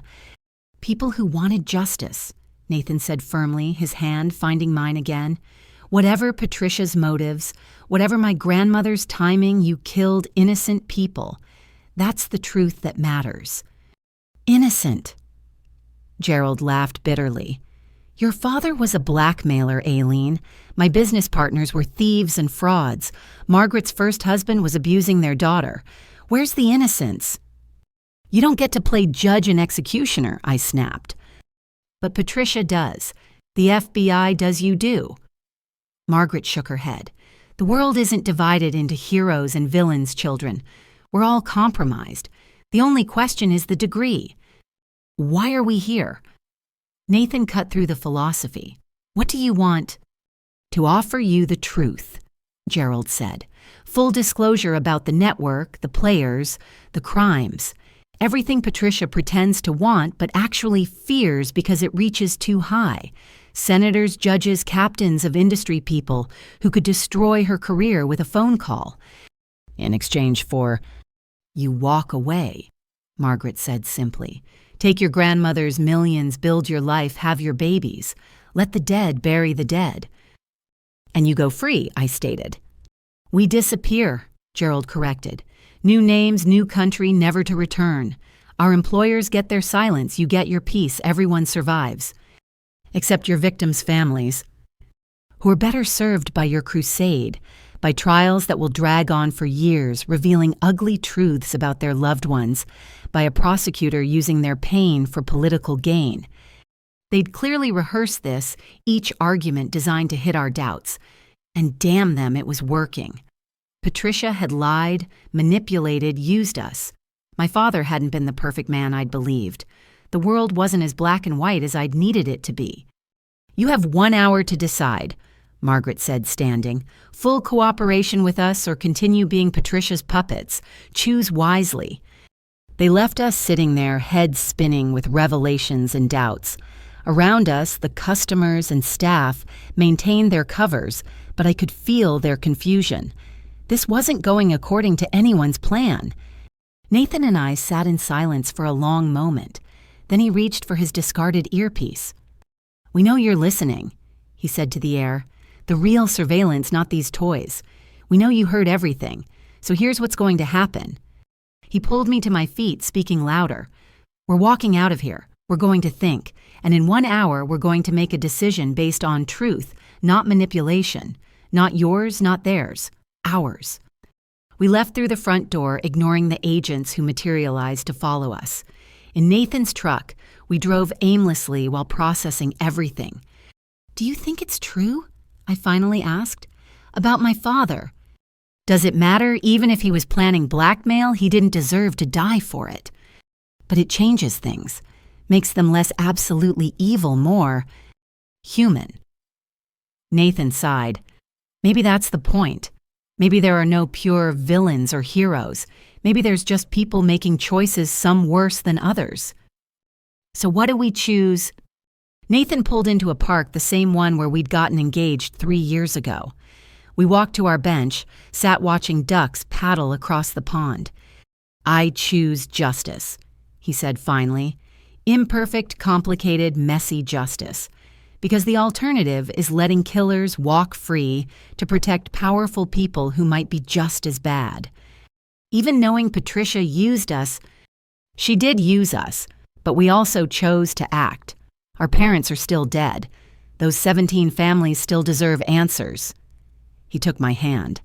I'd rather be a pawn on the right side than a king serving wrong. I thought about my grandmother playing her long game. She'd known it would be complicated, that truth would be messy, but she'd prepared anyway, acted anyway. Then we give Patricia what she wants. I decided. But on our terms. Full exposure, everyone's crimes laid bare. The network, the killers, the blackmailers. Let the courts sort through the mess. Your parents won't be heroes in that story. They'll be human. That's enough. We returned to the restaurant with minutes to spare. Gerald and Margaret waited Sterling now with them, all three looking confident in our capitulation. We've decided, Nathan announced, we'll take your deal. Their faces lit up with victory. But, I continued, we're taking it to its logical conclusion. Full disclosure means full disclosure. Everything you know, everyone involved, all of it on record. Today. Now. That wasn't Gerald started. The offer. Nathan smiled coldly. It is now. Because federal agents have this place surrounded and you just confessed to multiple murders on tape. So either you give us everything or you spend tonight in cells, hoping your powerful friends protect you better than you protected their secrets. Margaret's composure finally cracked. You little... Careful, I warned. Your next words determine whether you get any deal at all. Sterling spoke for the first time. They'll kill us. The network. If we expose them, we're dead. Then you better help us take them down first, Nathan said, starting with names, all of them. What followed was 4 hours of the most comprehensive confession in FBI history. Names, dates, methods, payments, a web of corruption reaching into every corner of power. Patricia arrived halfway through her political ambitions, clearly warring with her professional duty as the scope became clear. But she did her job as we did ours. Because whatever our motives, whatever our flaws, the truth mattered more than any of us. As Gerald and Margaret were led away in chains for the final time, Gerald turned back. I hope you can live with what you've done, he said. I hope you can't, Nathan replied. And that was the last time we saw his parents. The aftermath was explosive. Senators resigned, judges were arrested, a former president's chief of staff was indicted. Patricia got her headlines but lost her DA race when her manipulation of us came to light. But 17 families got justice, and we got something harder truth, messy, painful, human truth. My parents weren't perfect. Nathan's were monsters. My grandmother was calculating even in her love. We were all flawed players in a larger game. But we'd chosen to play for the right stakes, and in the end, that made all the difference. The fallout began immediately. Within hours of Gerald and Margaret's comprehensive confession, news broke nationwide. The Brennan Files, as media dubbed them, revealed a web of corruption that reached into every major institution in the country. Nathan and I sat in Patricia's office our last meeting with her, watching news channels explode with revelations. Senator Marcus Whitfield arrested. Federal Judge Thompson found dead apparent suicide. 3 Fortune 500 CEOs implicated. You did this, Patricia said quietly. You brought down an empire that's existed for 40 years. We all did, I corrected. For different reasons, maybe, but we all played our parts. Patricia studied us across her desk. Gone was the commanding prosecutor we'd first met. In her place sat a woman facing the ruins of her political ambitions. "I owe you an apology," she said finally. "I did use you. I saw an opportunity to make my career, and I took it." "But," Nathan prompted. "But I also believed in justice. Still do. Maybe my methods were wrong, but those people needed to be stopped." She pulled out a thick folder. "Which is why I'm giving you this." Inside were documents we'd never seen, recordings, financial records, and at the bottom a sealed envelope marked E. Hartley Personal. "Your grandmother gave me this 5 years ago," Patricia explained. "Said to only give it to you if the whole truth came out, all of it, even the ugly parts about your father." With trembling hands, I opened the envelope. Inside was a single sheet of paper in my grandmother's handwriting. "My darling Aileen, if you're reading this, then you know the hardest truth that your father wasn't perfect. He was desperate, scared, trying to save his company through means that went against everything he'd taught you. But here's what you also need to know. He came to me the night before he died, confessed everything. He'd gathered the blackmail material, yes, but he couldn't go through with it. He was planning to destroy it all to face bankruptcy with dignity, rather than become like those he'd once stood against. The Brennans killed him before he could make things right. But his intention matters. In his final hours, your father chose integrity over survival. That's the man you should remember, not the one who stumbled, but the one who got back up. I love you forever, Grandma." Tears streamed down my face as I shared the letter with Nathan. Even Patricia seemed moved. "She knew everything," Nathan marveled, "prepared for every contingency." "She was remarkable," Patricia agreed. "I'm sorry I wasn't the ally she deserved, or that you deserved." We left her office for the last time, no longer prosecutor and witnesses, but simply 3 people who'd been part of something larger than themselves. The next weeks blurred together in a chaos of depositions, media requests, and shocking revelations. The Brennan network unraveled like a cheap sweater, each thread pulling loose, revealing more corruption beneath. Diane emerged as an unexpected hero, her decades of recordings providing crucial evidence. She testified with quiet dignity, acknowledging her family's crimes, while showing how she'd tried to document truth, even as a terrified child. "I couldn't stop them," she said in court, "but I could bear witness. I could ensure that someday, somehow, their victims would have proof." She gave up everything, the money, the properties, even heirlooms that weren't connected to crimes.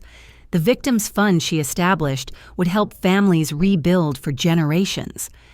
"I want to disappear," she told us after her final testimony. "Start fresh somewhere where the Brennan name means nothing.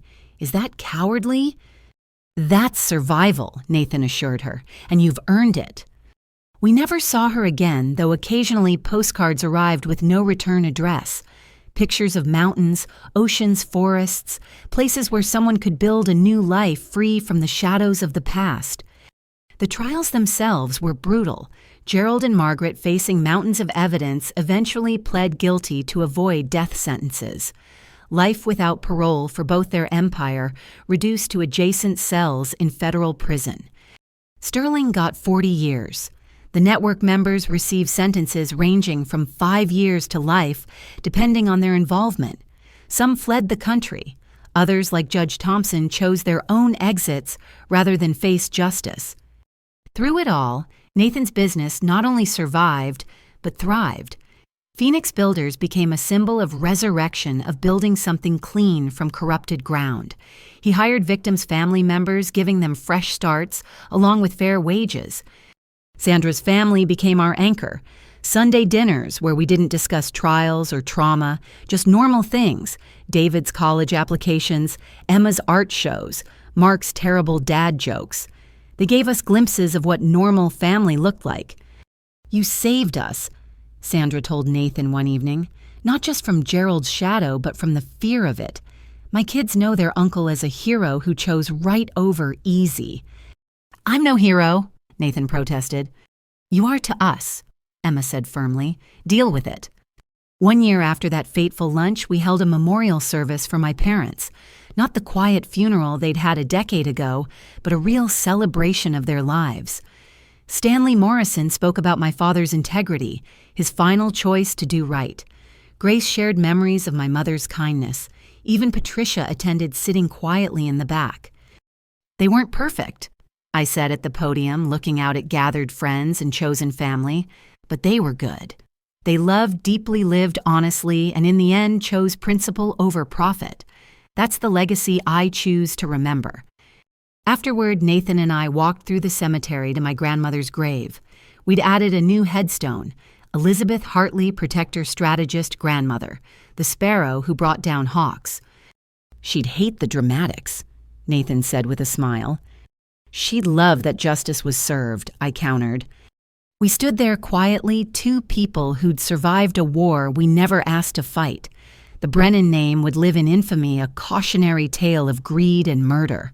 But the Hartley name would continue, carried forward by choice rather than blood. I've been thinking, Nathan said as we walked back to our car, about what Gerald said, how blood is all that matters in the end. Nathan. He was wrong, but also right. Blood does matter, just not the way he meant. He stopped walking, taking both my hands. I want to create new blood with you, our own family. Kids who'll never know that kind of poison, who'll grow up seeing what real love looks like. Are you proposing we have a baby? I'm proposing we build a future that makes all this pain mean something. What do you think? I thought about my grandmother's baby spoon saved for this possibility, about my parents who died before meeting their grandchildren, about choosing love over fear, hope over trauma. I think yes, I said, kissing him there in the cemetery where so much had ended. Let's make new blood. 9 months later, Elizabeth Grace Hartley came into the world screaming a fighter from her first breath. We called her Libby, and she had Nathan's eyes and my stubborn chin. Sandra and her family were there, along with Grace Stanley and the chosen family we'd built from the ashes of the old. She's perfect, Margaret Brennan wrote from prison, having somehow learned of the birth. Despite everything, I'm glad she exists. Maybe she'll be the Brennan who finally gets it right. We didn't respond. Some bridges were meant to stay burned. As I held Libby Nathan beside me, I thought about the long journey from that lunch to this moment. The betrayals and revelations, the losses and victories, the terrible truths and unexpected graces. Tell me a story, Nathan said softly, watching our daughter sleep. Once upon a time, I began, there was a sparrow who learned she had talons. She used them to protect her nest from hawks who thought they owned the sky. And when the battle was won, she built a new nest with the hawk who chose to become a phoenix. Together they raised their young to fly free, unburdened by the past, but strengthened by its lessons. How does it end? Nathan asked. It doesn't, I said, touching Libby's tiny hand. It just transforms into a new beginning. Outside our hospital window, actual sparrows gathered on a wire, chirping at the dawn. Small birds easily overlooked, but fierce when protecting what mattered. Just like Grandma taught me, just like we'd teach Libby. The Brennan legacy was finished. The Hartley legacy had just begun. 2 years passed. 2 years of trials, testimonies, and slow reconstruction of lives shattered by the Brennan network. Nathan and I had found our rhythm balancing parenthood with the ongoing legal proceedings that seemed endless. On a crisp October morning, the anniversary of my parents' death, Stanley Morrison called with urgency in his voice. Aileen, you need to come to my office immediately. Bring Nathan. There's something you need to see. We arrived to find Stanley's usually composed face electric with excitement. Patricia was there, reinstated as a prosecutor after her public apology and commitment to reform. Even more surprising, Diane sat in the corner looking healthier than I'd ever seen her. I thought you disappeared, Nathan said to his sister. I did, to Switzerland, following money trails. Diane smiled nervously. I've been working with international investigators tracking down hidden assets. We found something. Stanley activated a large screen showing bank records, property deeds, investment portfolios. Your grandmother was even cleverer than we knew. She didn't just document the Brennans' crimes, she traced their money, all of it.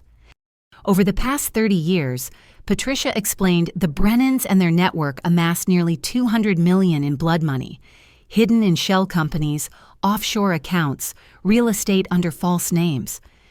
"We knew this," I said, confused. "It's all being seized as evidence." "That's what they wanted you to think," Diane interjected. "But grandmother, your grandmother, found it first, years ago, and she did something incredible." Stanley pulled up more documents. Elizabeth Hartley systematically drained their secret accounts, legally brilliantly using their own shell companies against them. She moved the money into victim restitution funds before they even knew it was gone. My jaw dropped. She stole from the thieves. "She returned stolen money to its rightful owners," Stanley corrected. "Look at the dates.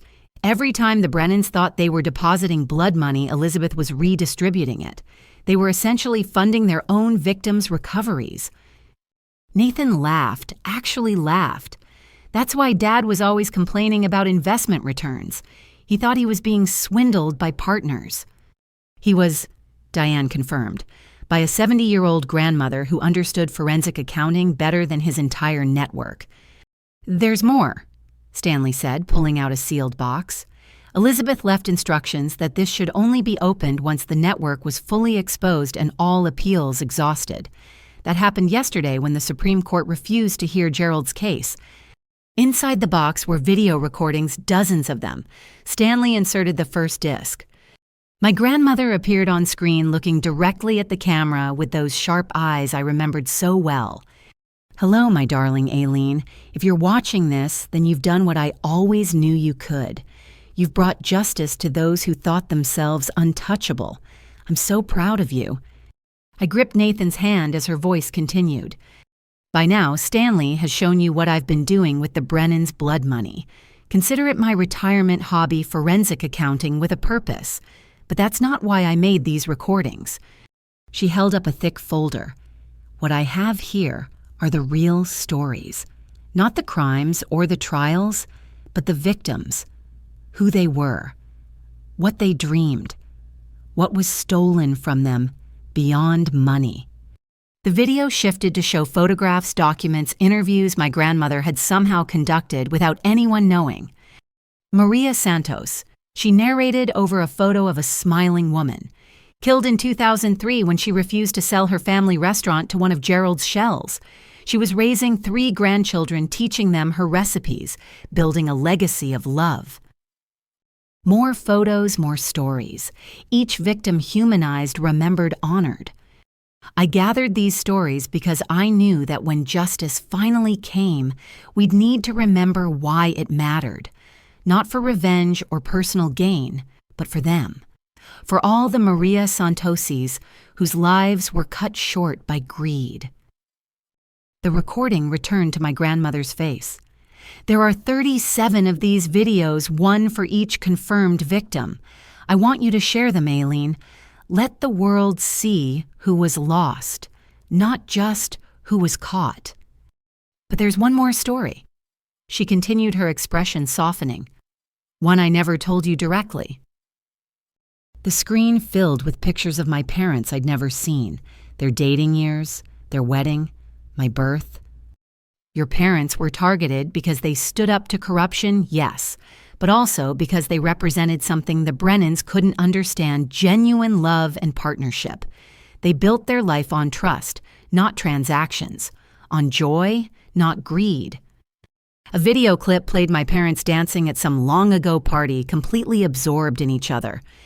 That's what threatened the Brennans most, not your father's refusal to invest or his discovery of their schemes, but the fact that James and Lily Hartley were happy, truly deeply happy with enough, rather than always grasping for more. My grandmother reappeared, tears in her eyes. They died protecting that happiness, that love, and in doing so, they passed it to you. You found Nathan, who chose love over blood. You built a family on truth rather than lies. You became everything the Brennans could never be: genuinely wealthy in the only currency that matters. Remember them all, Aileen. Share their stories, but live your own most fully. That's the greatest justice of all, a life well lived, despite those who tried to steal it. The recording ended. We sat in stunned silence, processing the gift my grandmother had given us, not just justice or money, but meaning. There's a practical component, too, Stanley said gently. The redistributed funds Elizabeth recovered. They're all in a master trust. As the only surviving direct victim, you're the trustee. It's your decision how to distribute the remaining millions. How much? Nathan asked. After victim restitution, families' compensation, and legal fees, approximately $43 million. The number was staggering, more than the Brennans had ever legitimately earned. All of it cleansed of blood, waiting to do good. We'll create a foundation, I decided immediately, for families affected by financial crimes, scholarships for their children, business grants for those starting over, counseling services. The Hartley Justice Foundation, Nathan suggested.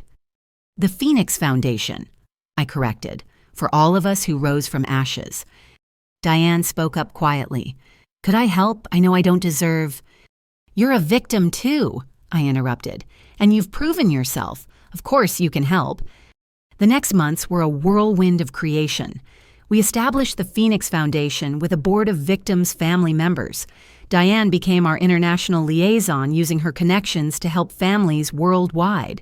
Patricia joined as legal counsel, working pro bono to redeem her earlier manipulation. The foundation's first act was screening my grandmother's videos at a public memorial. 37 stories of lives cut short, but not forgotten. The media coverage was intense, but respectful. For once, victims were centered instead of criminals. Gerald wrote from prison a rambling letter about betrayal and ingratitude. We didn't respond. Margaret sent a shorter note. I hope the foundation helps people. It's more than we ever did. That one we acknowledged with a simple, thank you for understanding. As the third anniversary of that fateful lunch approached, Nathan and I sat in our backyard watching Libby toddle after butterflies. She was talking now, a constant stream of observations and questions.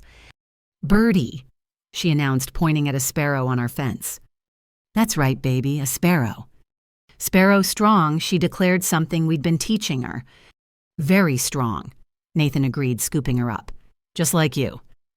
The doorbell rang. Sandra and her family for Sunday dinner, a tradition unbroken since the trials ended. As I watched Nathan's real family gather, the one built on choice and love, I thought about Gerald's final prediction, that Nathan would be alone, that blood was all that mattered. He'd been right about blood mattering, but wrong about which blood counted. Mama story, Libby requested as we settled around the dinner table.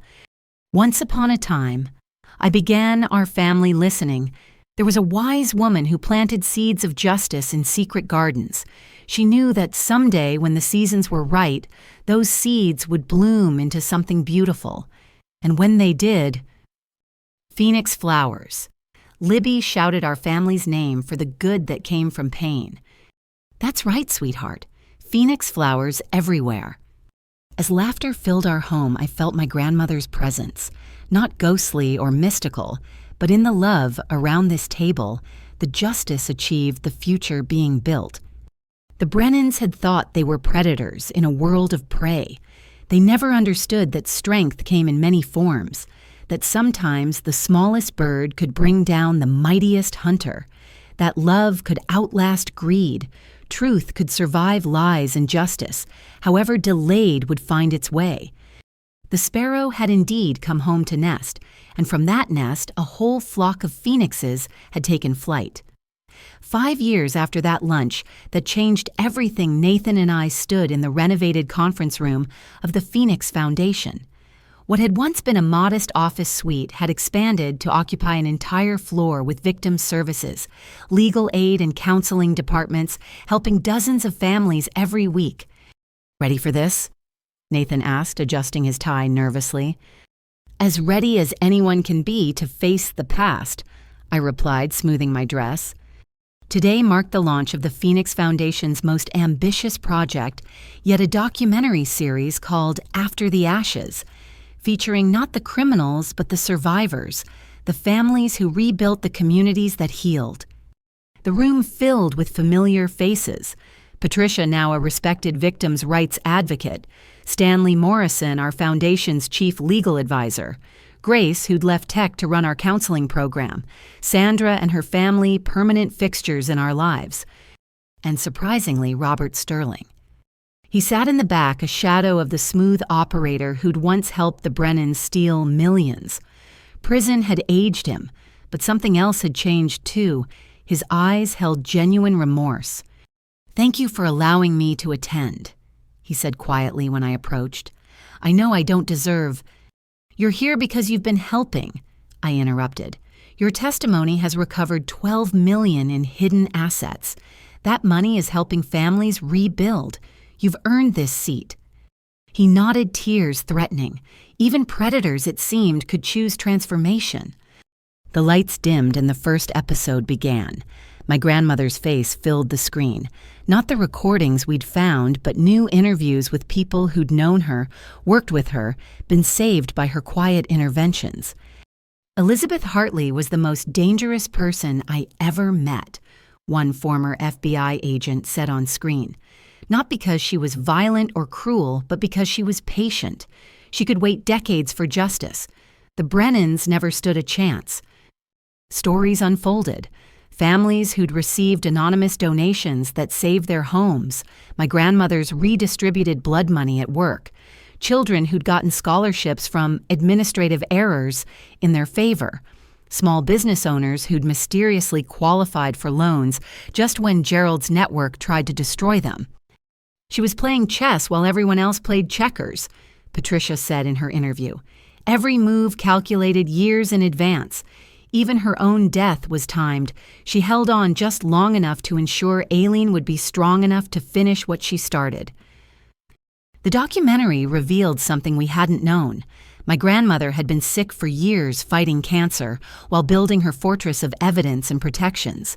She could have exposed the Brennans earlier, but waited, ensuring maximum impact. "Why wait?" the interviewer asked Stanley in his segment.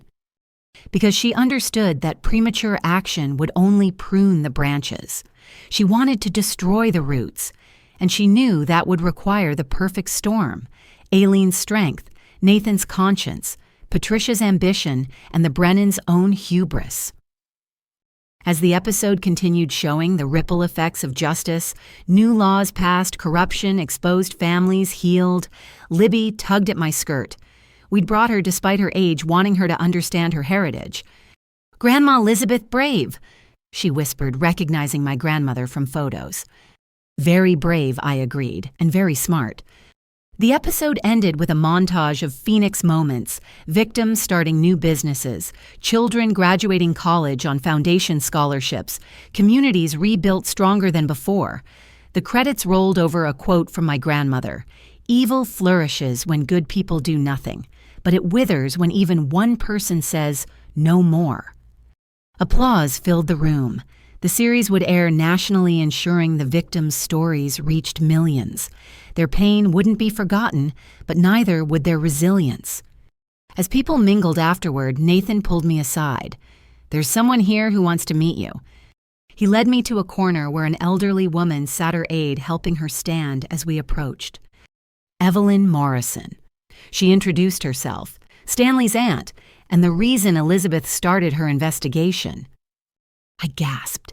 This was the pharmaceutical heiress Patricia had mentioned years ago, the one locked away in a psychiatric facility by the Brennans. "You're free," I breathed. "Thanks to your grandmother. And you." Evelyn's voice was strong despite her frail appearance. "Elizabeth visited me every month for 20 years, brought me books, kept my mind sharp, promised justice would come. She saved my sanity and my life. We didn't know.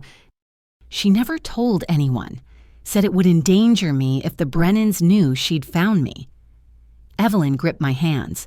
"But I want you to know that your grandmother saved dozens of us in quiet ways. We call ourselves Elizabeth Sparrows. There are more than you know." As if on cue, others approached. A man whose family business survived because of anonymous tips about Gerald's plans. A woman whose daughter received a scholarship that kept her from the desperate circumstances the Brennans preyed upon. Story after story of quiet salvation.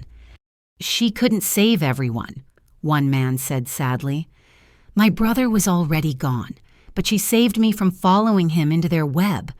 "How many?" Nathan asked, awed. "At least 50 that we know of," Evelyn said. "She called us her constellation individual lights that would one day form a pattern everyone could see." The gathering evolved into something unexpected, a reunion of souls touched by my grandmother's protection. They shared stories, contact information, promises to help each other continue healing. Diane arrived late, flying in from Europe where she'd been tracking more hidden assets. She looked healthy, confident, nothing like the terrified woman who'd once adjusted jewelry nervously at family dinners. "I found another 12 million, she announced quietly to Patricia and me. "Swiss accounts the network thought were untouchable. It's all been seized. That makes the total recovered assets over 200 million, Patricia calculated. Possibly the largest victim restitution in financial crime history. "It won't bring back the dead," Diane said softly, "but maybe it helps balance the scales." As the evening wound down, our small family gathered Nathan, Libby, and me, with Sandra's family joining us. We stood before a new addition to our office, a portrait of Elizabeth Hartley commissioned by the survivors she'd protected.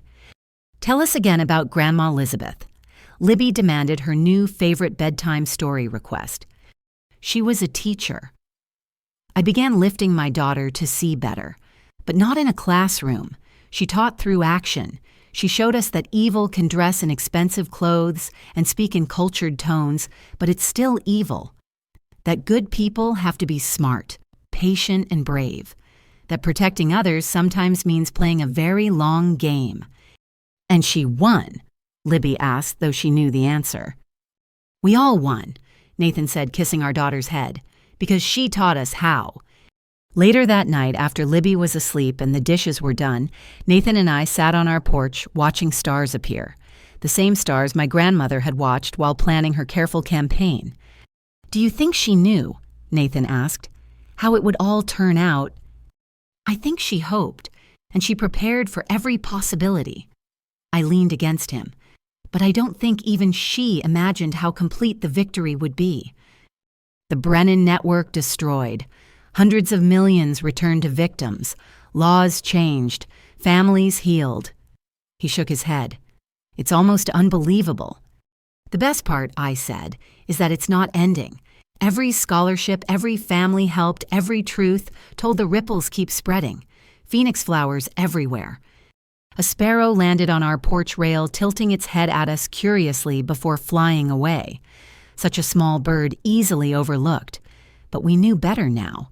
Knew that size didn't determine strength, that patience could overcome power, that love could outlast greed. "What would you tell her?" Nathan asked. "If you could talk to your grandmother one more time." I thought carefully.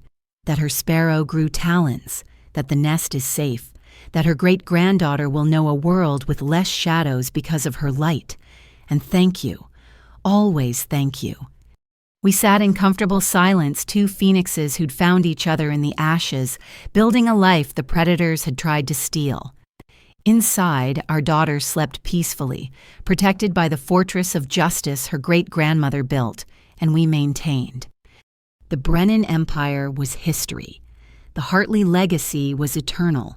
And somewhere among the stars, I like to think Elizabeth Hartley was smiling, her long game finally complete, her sparrows finally free to soar. The next morning brought new challenges, new families seeking help, new battles against those who would prey on the vulnerable.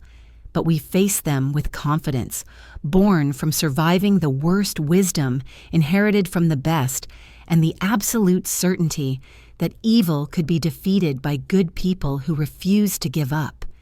"Ready for another day?" Nathan asked over breakfast, Libby babbling happily between us. "Ready." I confirmed thinking of all the Elizabeth sparrows out there quietly building better worlds. Let's make Grandma proud. And we did. Every single day we did. Thank you for joining Aileen and Nathan on their incredible journey. Remember, evil flourishes when good people do nothing but it withers, when even one person says no more. Until next time, may you find the strength to build phoenix flowers from whatever ashes life brings your way.